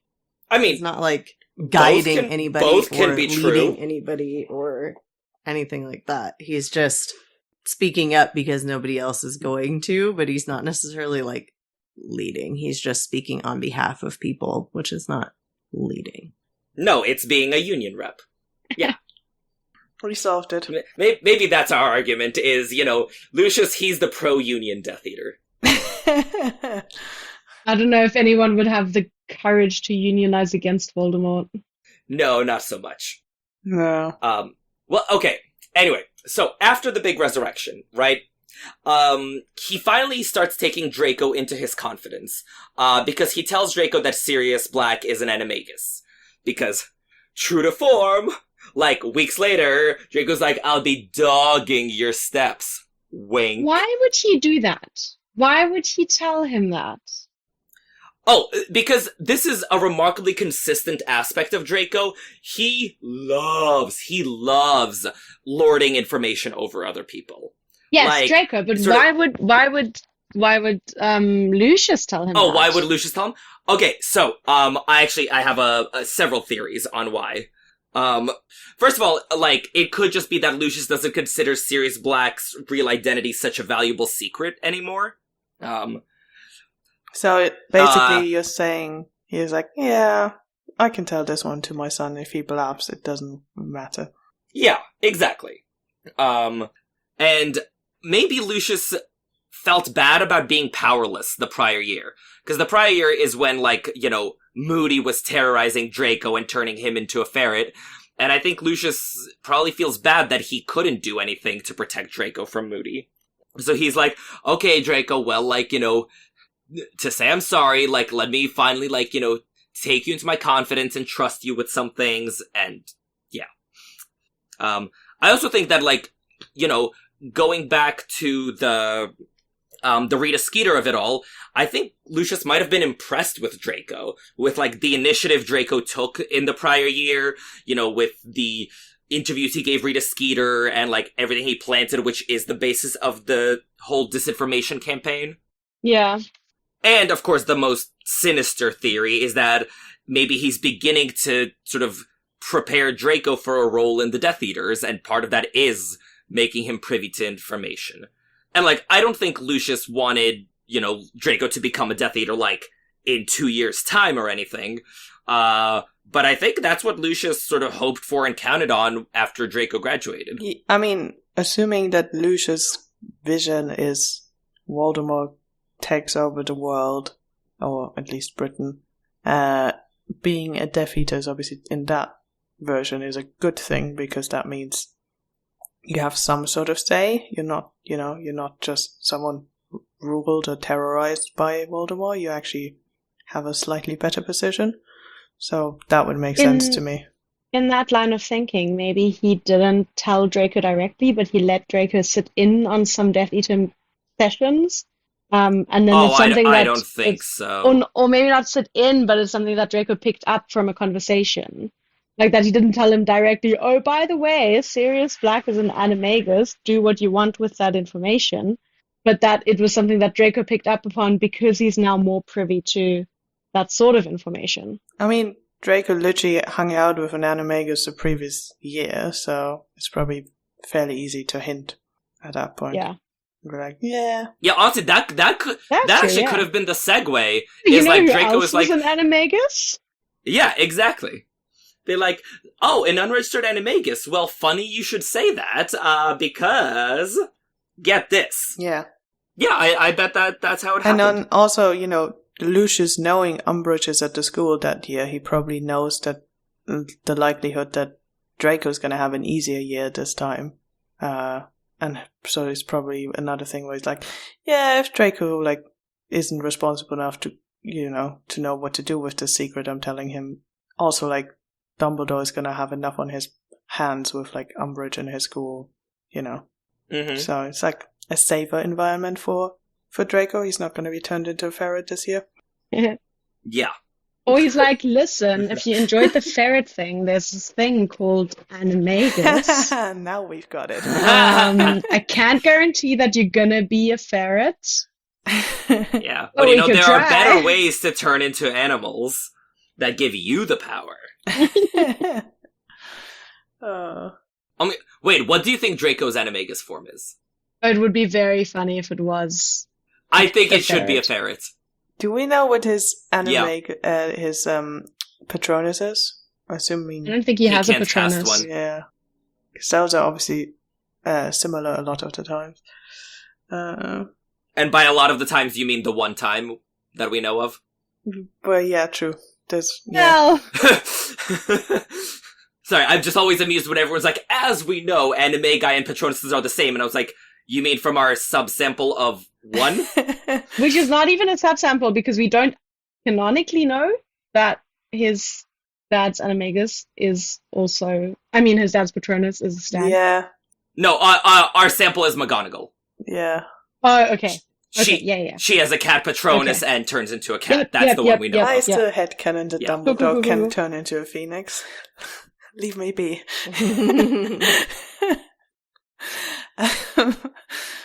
But yeah, I think we're all sort of... It's very easy to picture Draco as a ferret. It makes sense. Mm-hmm. It does make sense. Draco, the amazing bouncing ferret. But anyway, back to Lucius. So after he, starts revealing some secrets to Draco, Draco goes off to school, and in the new sort of, regime under Voldemort, Lucius becomes the point person for the Ministry, because Augustus Rookwood, the Department of Mystery spy, is in Azkaban. And I just find this ironic that Lucius is the Ministry point person, considering one of the other Death Eaters literally works for the Ministry of Magic. like, McNair isn't actively an employee of the Ministry. But it's like, Lucius is good at schmoozing and spying. Yeah, Lucius has his in with Fudge, and that's what they need, so. Yeah. And McNair probably doesn't, because Fudge is like, yeah, okay, weirdo, you go continue killing. He is a bit Please. Right. creepy. Like You had one job, and you couldn't even kill the Hippogriff. Exactly. Yeah. Well, and this makes Lucius valuable enough that Voldemort forgives him for an awful lot. Because Voldemort finds out that the diary, Horcrux was destroyed, thanks to Lucius's plans, and, Dumbledore hears through the grapevine that his anger was terrible to behold. But even after that, Lucius is put in charge of leading the Department of Mysteries mission. Because he's a good leader. Or Voldemort thinks so, anyway. I think Voldemort looked at who was available and he's like, fine. Again, Jugson was right there. what is a Jackson? Maybe it was his last chance. Sort of, you get one more shot to prove yourself. Yeah. There's no one else I can trust right now because Bellatrix is still in prison. No, she's not. Oh no, she's No, because the Department of no, Mysteries she's not. mission is after Never mind. after his best Death Eaters have broken I out. misspoke. I misused information. It was wrong of me. I'm so sorry. Yeah. Read Half-Blood 3 times in penance. I just said it was my favorite book. This is depressing. But yeah, I think it's probably more because Lucius wants to have this position and schmoozes Fudge, and he's like, come on, Voldemort, give me this. That Voldemort's like, right, looking at everyone else who's available, sure, makes sense.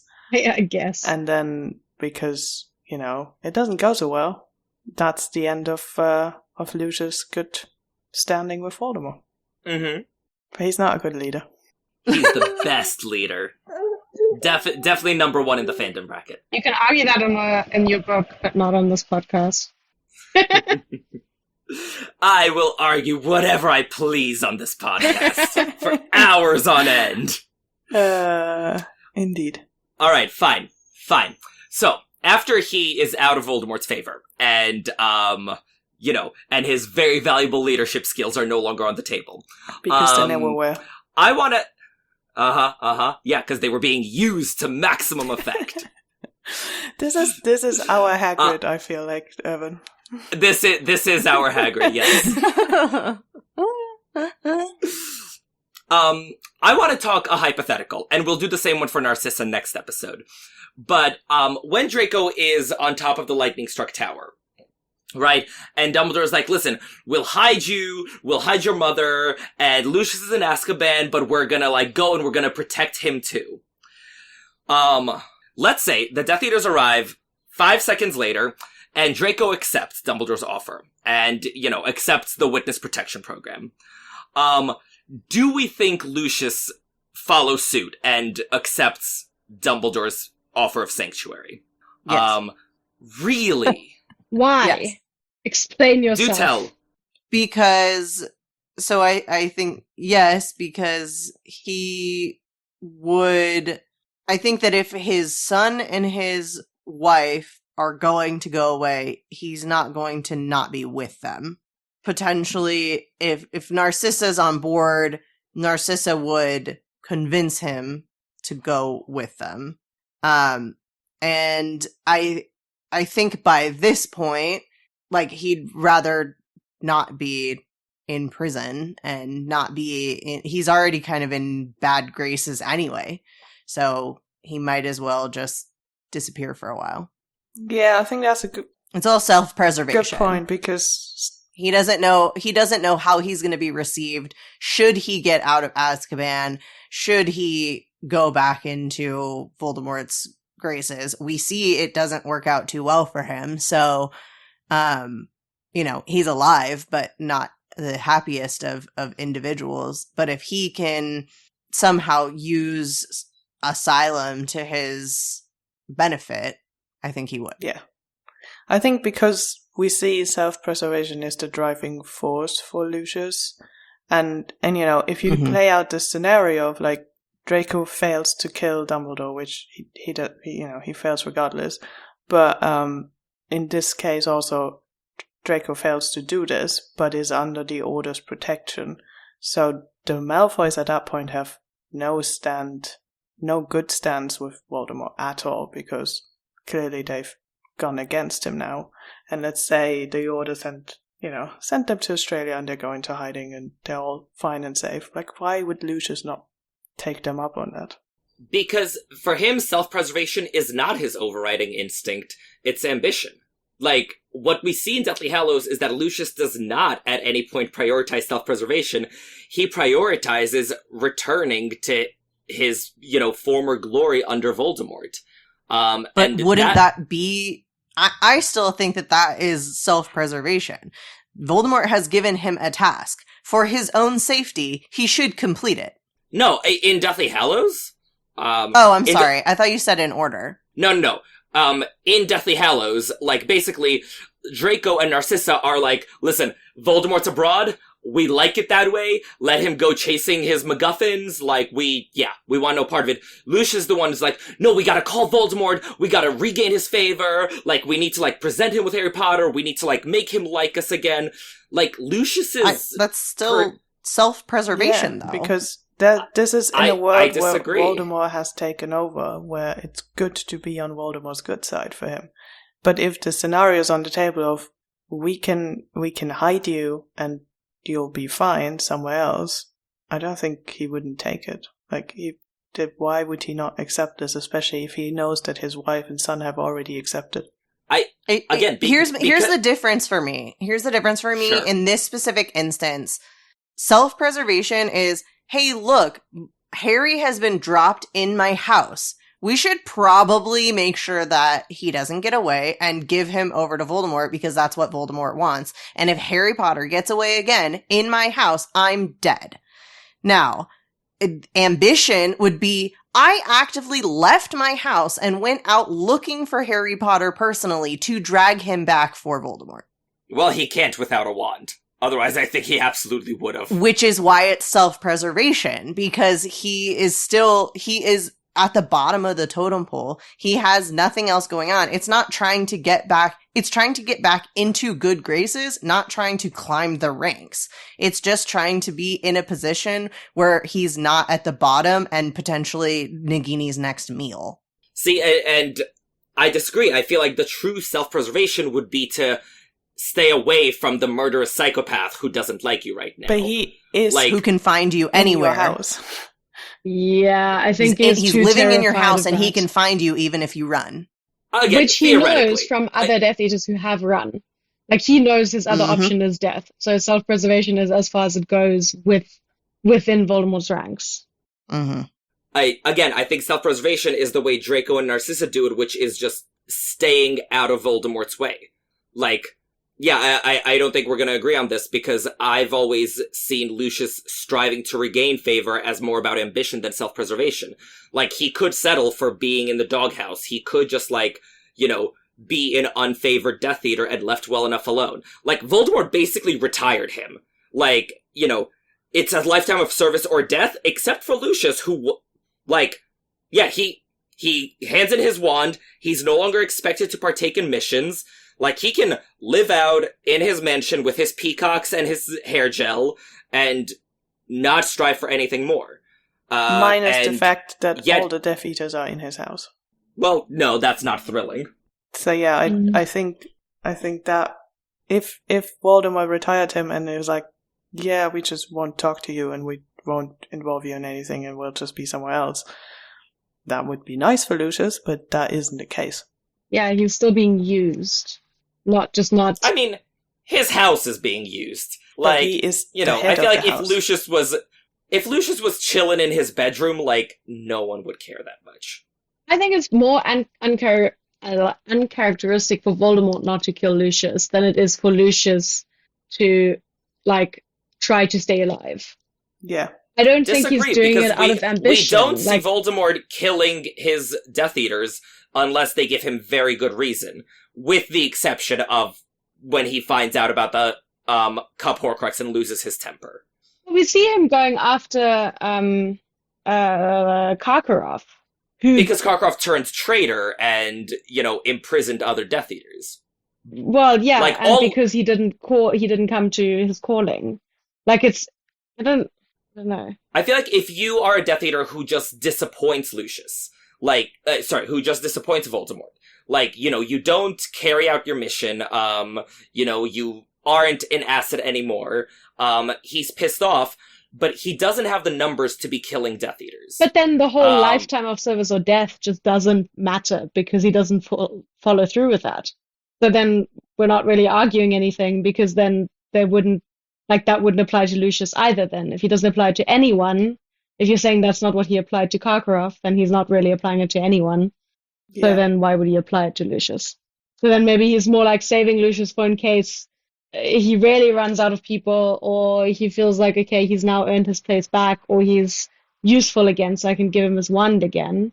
If he's not really killing anyone because of it's either lifetime of service or death, which now that I think about it, I guess it's not. I guess he doesn't really kill off his Death Eaters. I don't think it's that either, because that's a quote from Sirius, so yeah, we take it what with would he know? yeah, with a very large barrel of salt. Yeah. Well then, I think you can read it either way. You can read it as ambition, but you can also read it as him really just trying to do the bare minimum to stay out of his way, and then Harry Potter gets dumped in his living room, and he's like, oh, well, Bellatrix is here. She is going to report if we don't report it, so we have to report it. I think you're probably right that Lucius would go with and follow Narcissa and Draco just because he and Narcissa are always a united front when we see them. And so yeah, I think if his wife and his son were peace out, Lucius would go with. But I'm far less certain of it than you guys are, because also, he hates Dumbledore. In a way that Narcissa and Draco don't. With Lucius, I think it's an enmity going back decades, ever since they started fighting about, book bans. So yeah, I think he would find it galling to accept Dumbledore's asylum in a way that the rest of the Malfoys wouldn't. So, yeah, probably, he'd follow his folks. Yeah. But yeah, I mean, clearly we're not on the same page. But okay, so we get to Deathly Hallows, where Lucius is out of Azkaban and desperately trying to regain Voldemort's favor. And in my view, it's because he can't fathom a life without privilege and power, and so he'd rather risk everything to get it back than settle for less. But also, I think he's turned slightly reckless because he loses his wand, and therefore feels like he has nothing else left to lose. So let's talk about the loss of his wand. And, I mean, this is emasculation, right? We're not even, being funny here, he is literally being unmanned, in front of all the Death Eaters, and everyone pretty much treats it as such when he loses his wand. Yeah. I mean, it's also probably his worst fear because he does not, he looks down on mudbloods, muggleborns, muggles, everyone who he deems beneath him, and taking away his wand renders him less than a muggle because at least muggles know how to use electricity. Yeah. I wonder if he's God, okay, so I can't use magic. What is a straightening iron? Yeah. Jason Isaacs frequently refers to the scene where he loses his wand as saying Lucius was completely emasculated, and he said it is castration. So, yeah, he's also on the same page here. But so after he loses his wand, his relationship with Draco changes, because in Dark Lord Ascending, we see Draco, he still looks to Lucius first for guidance, and only then turns to Narcissa.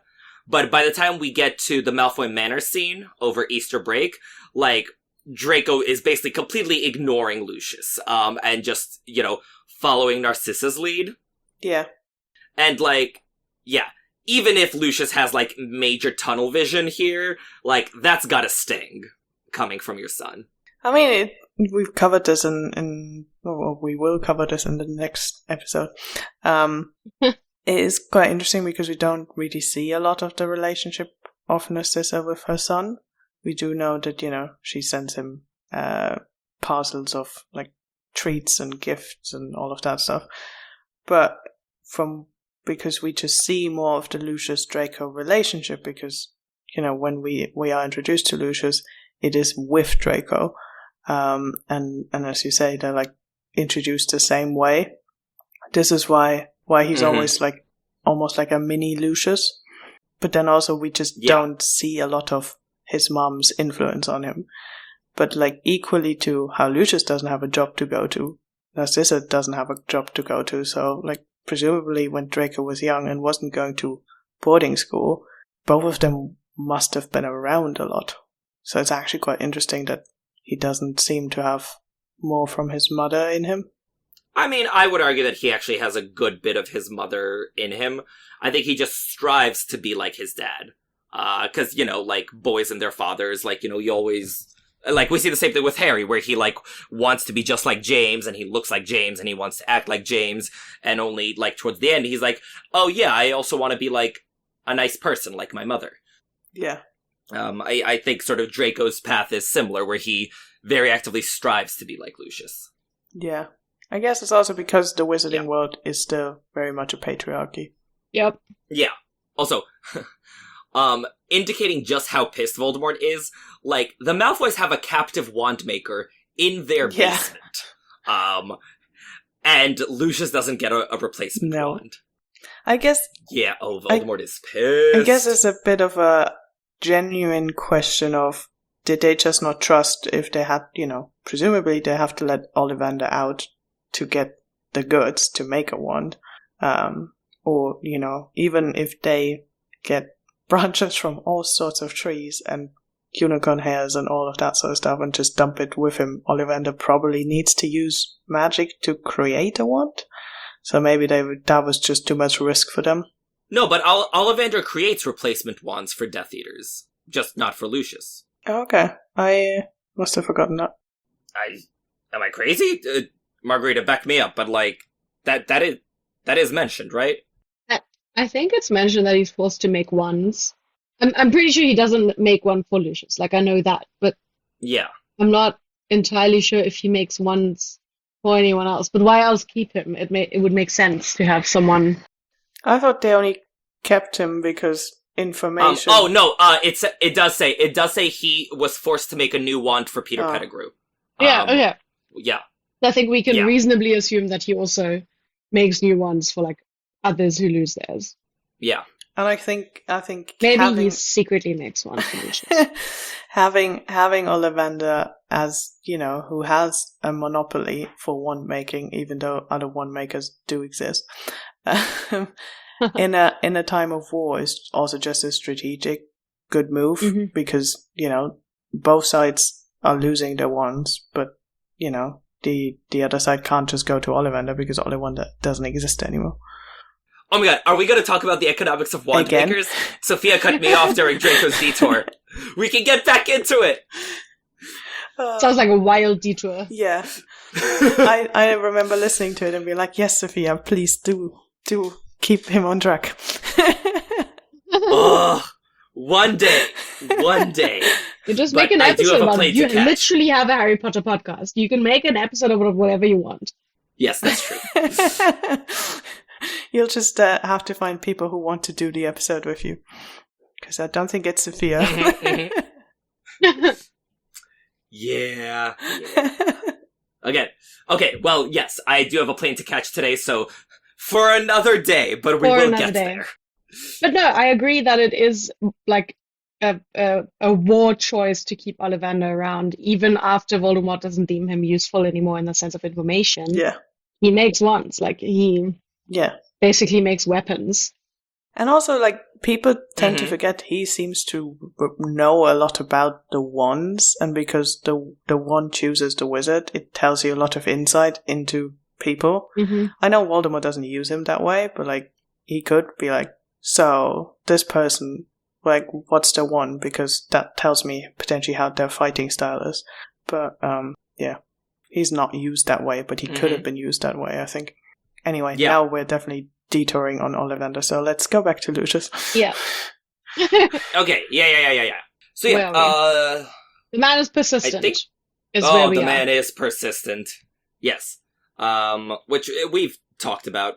But yeah, basically, like, once he lost his wand, Lucius's best bet for regaining favor is to just, like, advise Voldemort.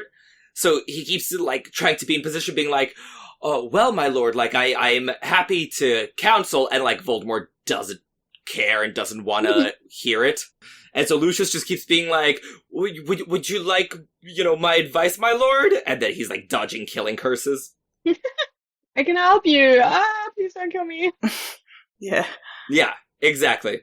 I mean, in that situation, he's the kind of person who would do anything to not be the next recipient of a killing curse. Yeah. Well, there's this great line, right, about him and Bellatrix, like, throwing others behind them as they're, like, running out of the room. It's such a... When Voldemort is having his little tantrum. What a move. Slytherins. Yeah. Cowards. Mm-hmm. Yeah. He does finally give up on, like, trying to regain Voldemort's favor, at the end of the Battle of Hogwarts, where he's just following Narcissa as she's looking for Draco. And, like, the optimistic view is that he's had an epiphany and realized he's not going to be the favorite Death Eater ever again. But I don't think I give him that much credit, to be honest.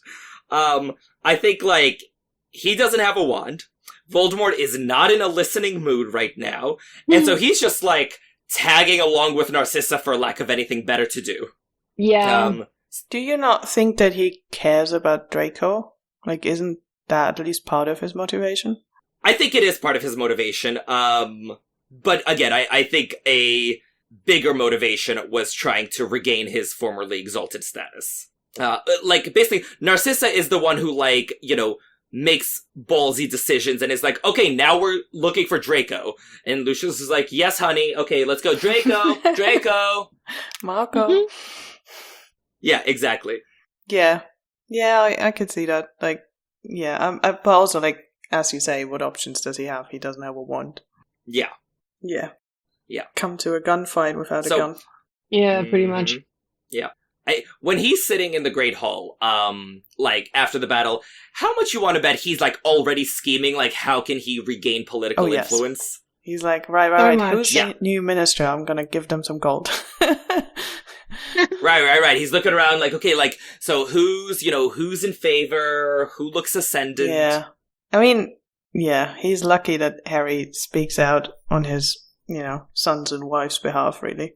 Well, I mean, like, he actually does very actively work to avoid imprisonment, because, Joe wrote on Pottermore that he evaded prison because he provided evidence against fellow Death Eaters and helped ensure the capture of many of Lord Voldemort's followers who had fled into hiding. So, he basically pulled a Karkaroff. Yeah. Imagine he was then in a situation where Voldemort comes back again.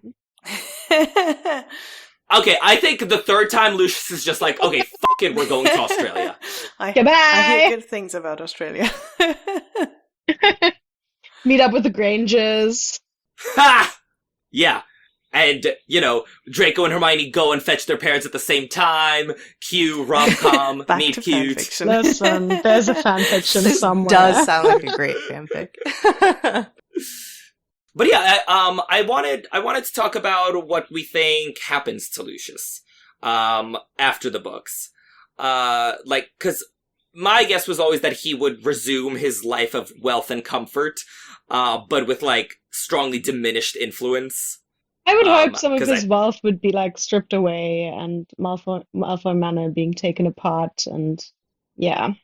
I don't think so. I don't know what the pretext would be for, like, legally grabbing his mansion out from under him. I mean, you would hope the new ministry would try to actively do something against all the bribery and things that went on, but I unfortunately don't think they actually do anything against that, and wealth still seems to be not, well distributed around Wizarding Society. So I don't think there's anything going to be like, right, so Lucius is not going to go into prison, but he's going to pay, like, a fee because we have to rebuild a castle or something. Mm-hmm. Yeah, some sort of restitution or something like that. I don't know. Oh, I think Lucius would be all about restitution. He's like, yes. Like, where can I throw my gold so people like me again? Like, does St. Mungo's need a new wing? Oh, yeah, but I'm saying, like government mandated. Yeah. I could see Lucius versus, offering. Yeah, I would agree with you, though, Irvin, on that. I think he and Narcissa would be like, great, how can we get people to like us? For sure. Okay, you want us to donate to this charity? You want us to host this event? You got it. Whatever we can do, here you go. Let's just make sure we've cleaned our mansion of all the blood.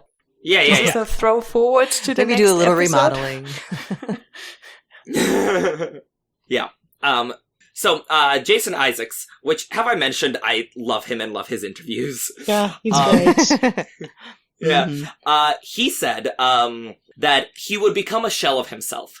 His money would protect him because money always protects people. And I think he would have lost, if he ever had any, the respect of his wife and his son. Society would shun him and he would cower inside his mansion and drink himself into an early grave. And frankly, deserve it. I think that Narcissa would leave him. I think that's sort of the... I think she'd leave. Draco is out of the house. He'd do whatever Draco does. Marry Harry or Hermione, and Narcissa depending would... which fanfic you read. Yeah. I'm deep in both, so I'm very happy about this. Draco does Draco things. He's deeply traumatized, all the things, because he was also a literal child. Yes. and Narcissa leaves as soon as Draco moves out properly. He leaves her husband and starts a new life. Maybe, I don't know. Do you think she would actually separate from him? Yes. Or she would just be like, I don't want to live in the house with you anymore. I'm going to go live somewhere else? Or do you think she would actually because I don't think she ever really wanted this life. Divorce? I mean, I wasn't or I wasn't/will be on your Narcissa episode, but in my head, she doesn't want the life. She's never wanted the life that he provides with regards to the Death Eater, danger that comes with it, and the danger that he put her son in. I don't think she forgives him for that. So in my head, she leaves him. She starts a new life somewhere, maybe somewhere where no one knows her name, and then I would agree with Jason Isaacs. He'll just drink himself into an early grave. Okay, I don't agree. That's okay. Yeah, you don't have to. Yeah. Well, just Narcissa, seems to have a good marriage with Lucius. They are perfectly terrible together in a very compatible way. And while I agree that Narcissa was not dreaming of, cleaning up corpses around her manor, I think Narcissa believes in, pureblood supremacy. I think she believed in the cause. She just wasn't a fan of the methods. And so, while I agree she would not be best pleased with Lucius, I think that as an aristocratic lady, with her, good pureblood husband, her good pureblood son, and her giant manor and her wealth, I think she would sort of, keep the life she's had. I think she'd be mad at Lucius. I think he'd sleep on the couch for a while. But yeah, I don't think that she would leave him or try to upend her once again comfortable existence. I just think, I agree. I think she definitely believed in the supremacy thing and was all. That was also how she was raised. I just think that her love for her son would have, and what the danger that he was put in because of Lucius missteps, and then him being made a Death Eater and all of that. I don't think she would forgive Lucius that easily. I don't think a couple of nights on the couch would fix that. And I think maybe she doesn't know this at the end of the books, but it'll, after the war, when all the things come crumbling down, I don't know. In my head, I think she leaves him. I would want her to leave him. I feel I would want her to, but I don't think she does. Okay. Yeah. Sierra, what about you? I don't know. I think I'm kind of in the middle somewhere where I can see her not properly leaving him necessarily, but being a very dramatic version of I can't even look at you right now, and jetting off to their chateau in France or whatever, and just kind of doing her own thing for a while, trying to come up with a plan, making him grovel a lot. But I do think that I do think they work well together in their, as you said, horrible way. So I think potentially for the sake of what they kind of the idealized life that they probably used to live, she would maybe come back eventually and see if they can fix things. But then I think it would also depend on how far into drinking himself into an early grave Lucius was, because I can't necessarily see Narcissa putting up with that. Oh, no, So, no. I think it's kind of a one or the other. Like, if he's gonna drink himself to death, she's gone. Like, she's just gonna be like, you can wallow in self-pity and I'm gonna go be a strong lady over here. And like, you know, for the sake of our houses and the reputation and whatnot, I'm not gonna actually leave you, but I can't be around this. But if he kind of like turns the corner and starts doing all the charity stuff and starts trying to like maybe build the life back together, then I think she would join him for that. Mm-hmm. So I'm kind of in the middle. I think it just depends on how he's going to react. I think also to the point earlier that because Wizarding Society is still so much of a patriarchy, and I do think we discussed this next episode. So also just genuinely the question of, can you even divorce in the wizarding world? How normal is that? Is that even something you could do without being frowned upon? Mm-hmm. Yeah, it is interesting because it's, you know, the stories take place in the 90s, but with the way that the wizarding world seems almost like a couple centuries behind. Yeah, on the wizarding world things. is in the 1690s, not the Exactly. 1990s. So it's kind of like, so like back, if we're talking about that, then no, like she's not going anywhere because she wouldn't like legally be allowed to. And also because she'd have no right to anything that she owns at that point. So like she couldn't live a life without him, basically.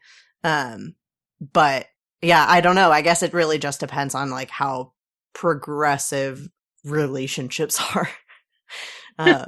On that side, but we don't know anything about that, because the only reason that we see where people don't have a second parent is because of death. Yeah. So we don't know. And Seamus's dad was a It muggle. just says it was a nasty shock for him when he found out, but they don't say anything about them actually leaving. And plus, he's operating half in the Dean muggle Thomas's world. dad. Yeah. 'Cause at the World Dean Cup- Thomas's dad left. Dean Thomas's dad was a wizard, married a muggle, and so he left to, like, protect his family from the Death Eaters.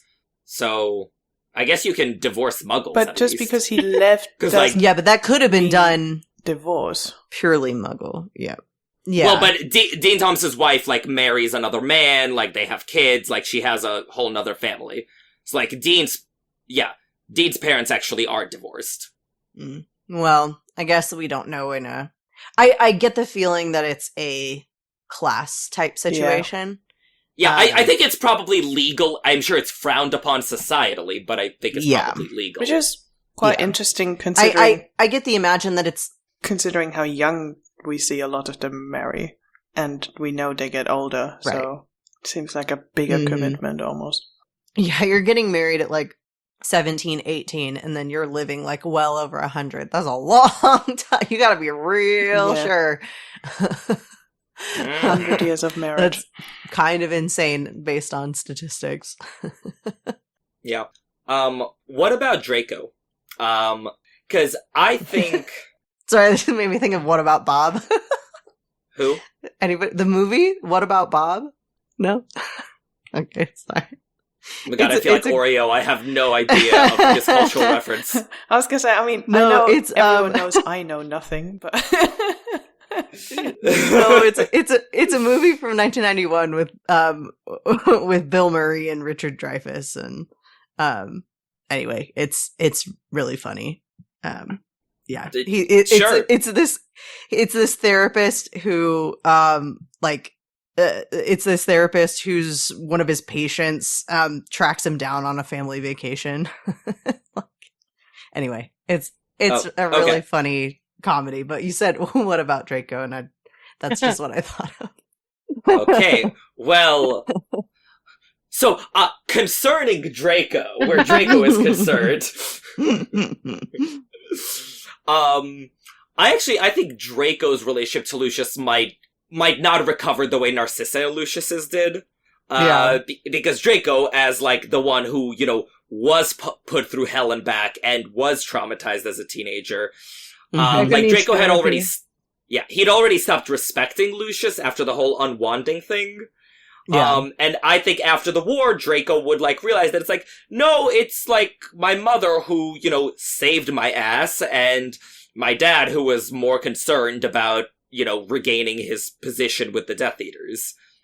So I think Draco, I don't think he'd, like, go no contact with Lucius or anything, but I think Draco would have a frostier relationship with Lucius for quite a long time. Yeah, I'd agree with that. I don't think so. that he'd...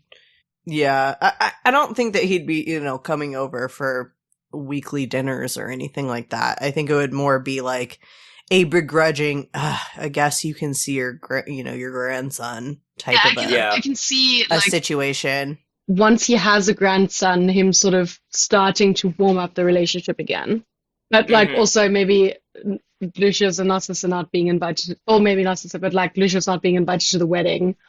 But then once there's a grandson, him sort of starting to warm up the relationship again. No, Lucius would be at the wedding. They're too fancy pants pureblood to, not invite the father. I think so. Okay. Because it's all about, status and appearances. Absolutely. Yeah. But yeah, okay. I thought we could briefly touch upon, like, some, outside of the biography, like, aspects of Lucius's character and sort of some of his abilities. So we already talked about how he tortures muggles and is just gross. Aspects and abilities. We love how he tortures muggles. Yeah. But he's also very, very good at the Imperious Curse, which is one of the skills that he passed down to Draco. I'm sure we've talked about that at some point.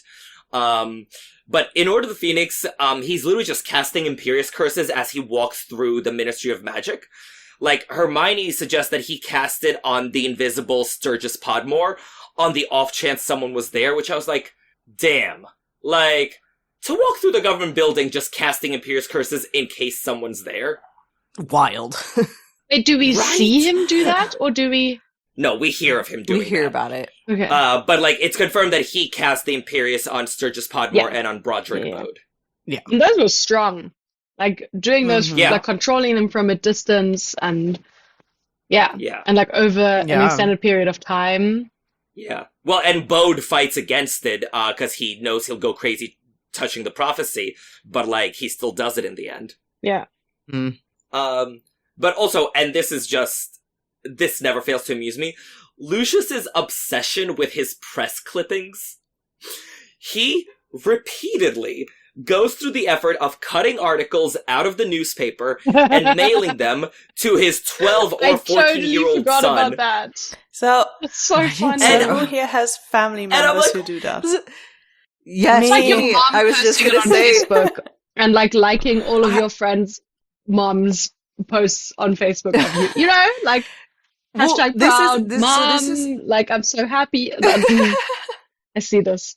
This actually totally makes me think of. So my grandmother used to do this. My grandmother does where, do this. And but it was literally about Harry Potter. So every time she'd read something in the newspaper about Harry Potter in a magazine, she'd cut it out and mail it to me, and I would get all of these little I still have a ton. Like I don't think I threw any of them away. I still have like a whole binder full of the like little newspaper magazine cutouts that she had sent me of like mentioning Harry Potter things, which is very fun. And her sister still does it with my dad. She'll send like sports clippings and whatnot all the time to my dad, it's so cute. Yeah, my grandma does that with like anything that currently is on her mind, sort of thing. Like if I say I don't know, I say like I've going to holiday in Scotland. She'll like, and if there's in the next months there's anything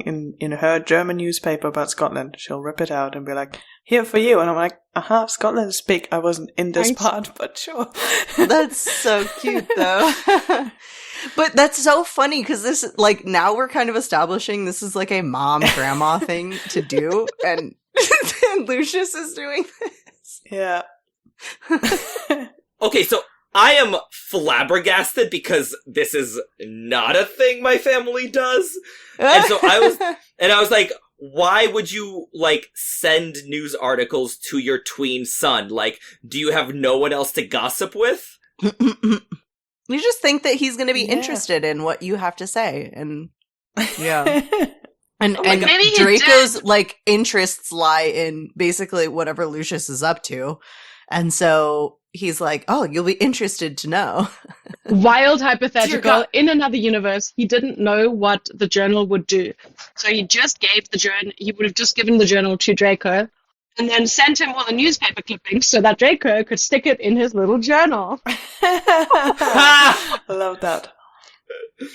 So good. Scrapbook. No, but And then seriously, Tom like, would have been like, again, Lucius should scrapbook like a normal I don't want to know person. these newspaper things. Why are you sticking it into my diary? Oh, that's so funny. That's so good. Oh, Yeah, okay, I just thought that Lucius was treating Draco like a living scrapbook. But okay, apparently this is a thing. It is a thing. It is now. I'm now tempted to start sending Irvin newspaper clippings. Yes, please do. Across the Atlantic Ocean. Please do. Yeah, listeners, we will set up a P.O. box and you can just start sending me newspaper articles. Because, like, my family, like, will, like, tell me about, like, the news they read. But your family's very close like, by for the most part, isn't it? Yeah. So I guess that might also be the difference, because... That could be a factor. I don't see my grandma a lot, so, you know, she will literally, like, sometimes keep something for half a year until the next time she sees me, and there'll be a pile of things that she's ripped out for different reasons out of the newspaper. Mm. Maybe it's also his way of exerting his influence from a distance, because he knows that his 12/14-year-old son isn't going to read the Prophet, because what 12 or 14-year-old child reads the newspaper? Yeah. No one. So Like maybe that's half him, the people like, in Hogwarts. telling him what's important. Like, you need to do this. Yes, half the people in Hogwarts, they're not normal. Yeah. Yeah, no, my grandma just calls me and she's like, you know, in 2015, she'll be like, I heard on the Russian radio that they're talking about building a Harry Potter theme park in Florida. And I was like, yes, Grandma, I was there 4 years ago. Oh, I learned so much on this podcast. It's great. You learn what sheds are for, where bicycles are kept, that newspapers are sent in the mail sometimes. How the works. So happy to have been a part of all of these conversations.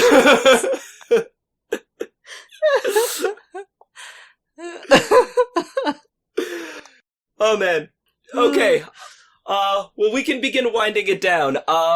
So, we've been talking a lot about Jason Isaacs, who is absolutely perfect in every possible way for Lucius Malfoy. So what do we think of the casting for, the TV show? They cast someone named Johnny Flynn. They did? Jason Isaacs approves of him. Did they? Yes. I am not up to date with the TV show at all. So wait, Johnny Flynn, he was on Emma. He played Knightley in Emma. Yep, exactly. Oh, good. So you'll have informed opinions. Tell me them. Yeah. I mean, that's literally the only movie I know him from. So, and I love the movie. It's so great. I need to get on board with this. I'm not sure because he's a great, Knightley is a perfect character. We love Knightley. So I need to picture him in a role where maybe he sucks. I'm trying to think if there's anything. So I know, basically the only other thing, that I would recommend, I mean, I'm just trying to think, like, he hasn't been in a whole lot. He's been in a bunch of stuff, but he hasn't been in a ton. I don't know if anybody saw Operation Mincemeat, but he plays Ian Fleming in that. But then I've seen the Broadway musical 3 times. I've been meaning to watch the movie. Yeah, so in the film, he's Ian Fleming. But then there's also Lovesick, which Aureo, were you talking about Lovesick before? Is that a thing that I'm recalling, or am I just crazy? I don't think so.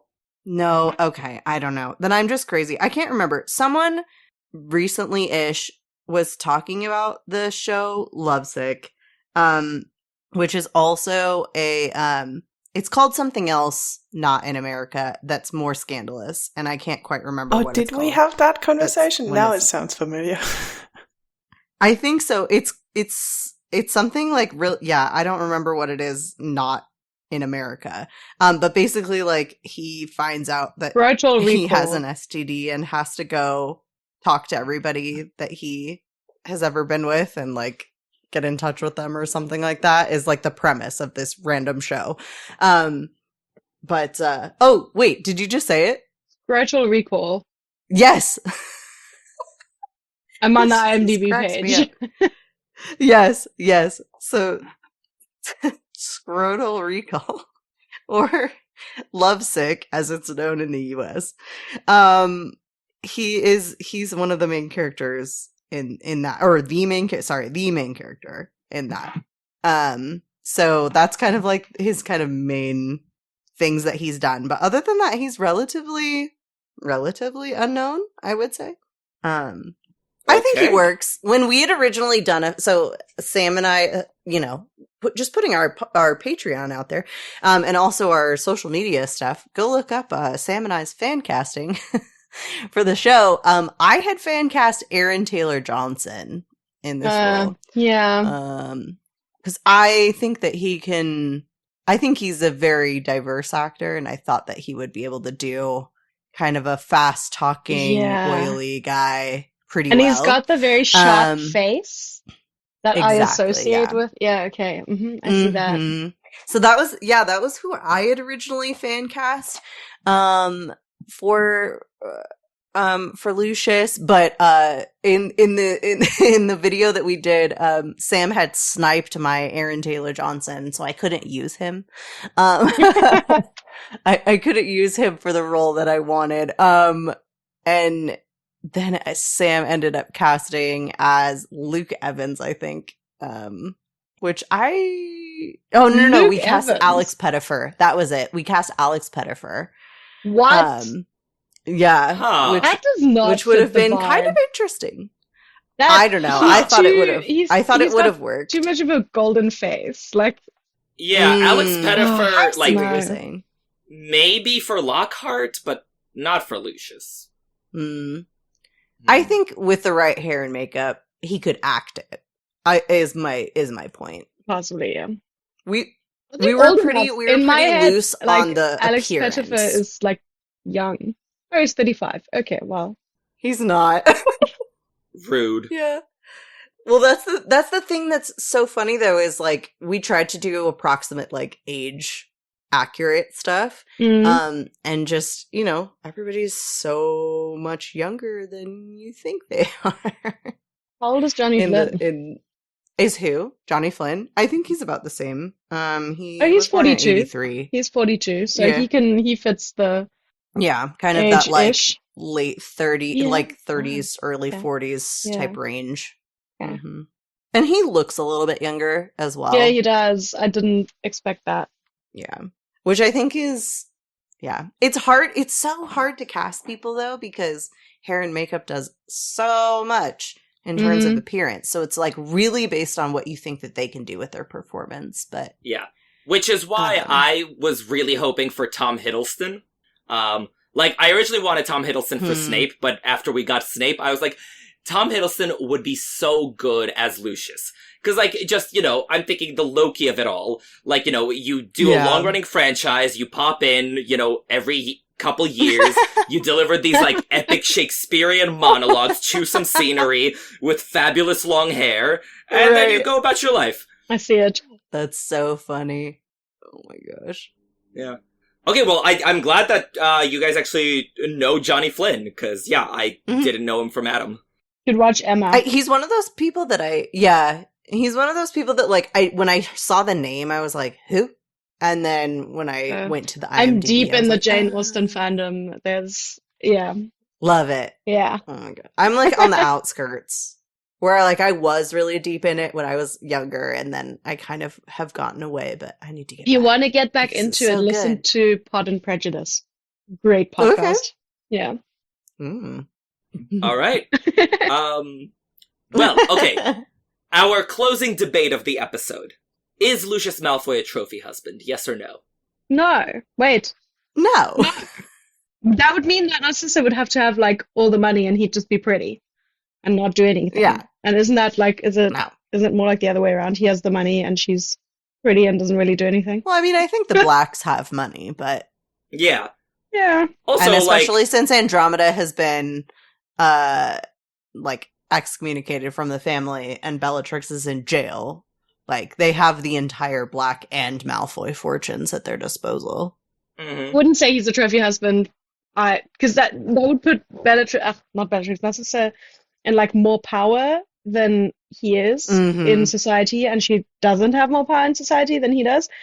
I would say he's a border aristocrat with too many prejudices and a sadistic streak. I like it. Mhm. That's a really good sum up. Yes. An elevator pitch for Lucius Malfoy. Yeah, no, I think we couldn't put it better ourselves. This is what I'm here for. Yeah. Well done. Well done. Hey, Irvin. Yes. What is playing on the pub's jukebox today? Ah, I'm so glad you asked. We're doing Christmas in July, right now. And on the pub's jukebox, we are playing A Gift for Lucius by Draco and the Malfoys, which is off the Jingle Spells 4 compilation. And it's a wonderful song about how Draco is struggling with what to get Lucius for Christmas. And obviously the only answer is peacocks. So this is the origin story for the albino peacocks, really. I'm definitely listening to that. Oh, it's a great song. My dad's the greatest dad little wizard ever had. He's always there for me to lean on. I don't mind spending tons of galleons on him this Christmas.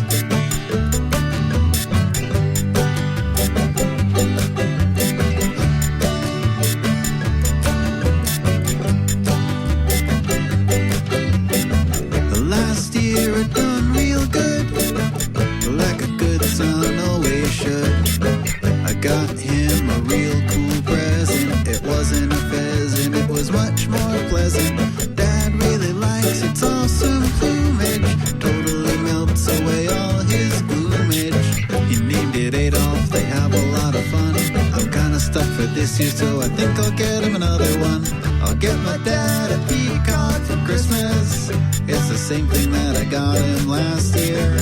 I like his peacock for Christmas. It'll bring him some Yuletide cheer.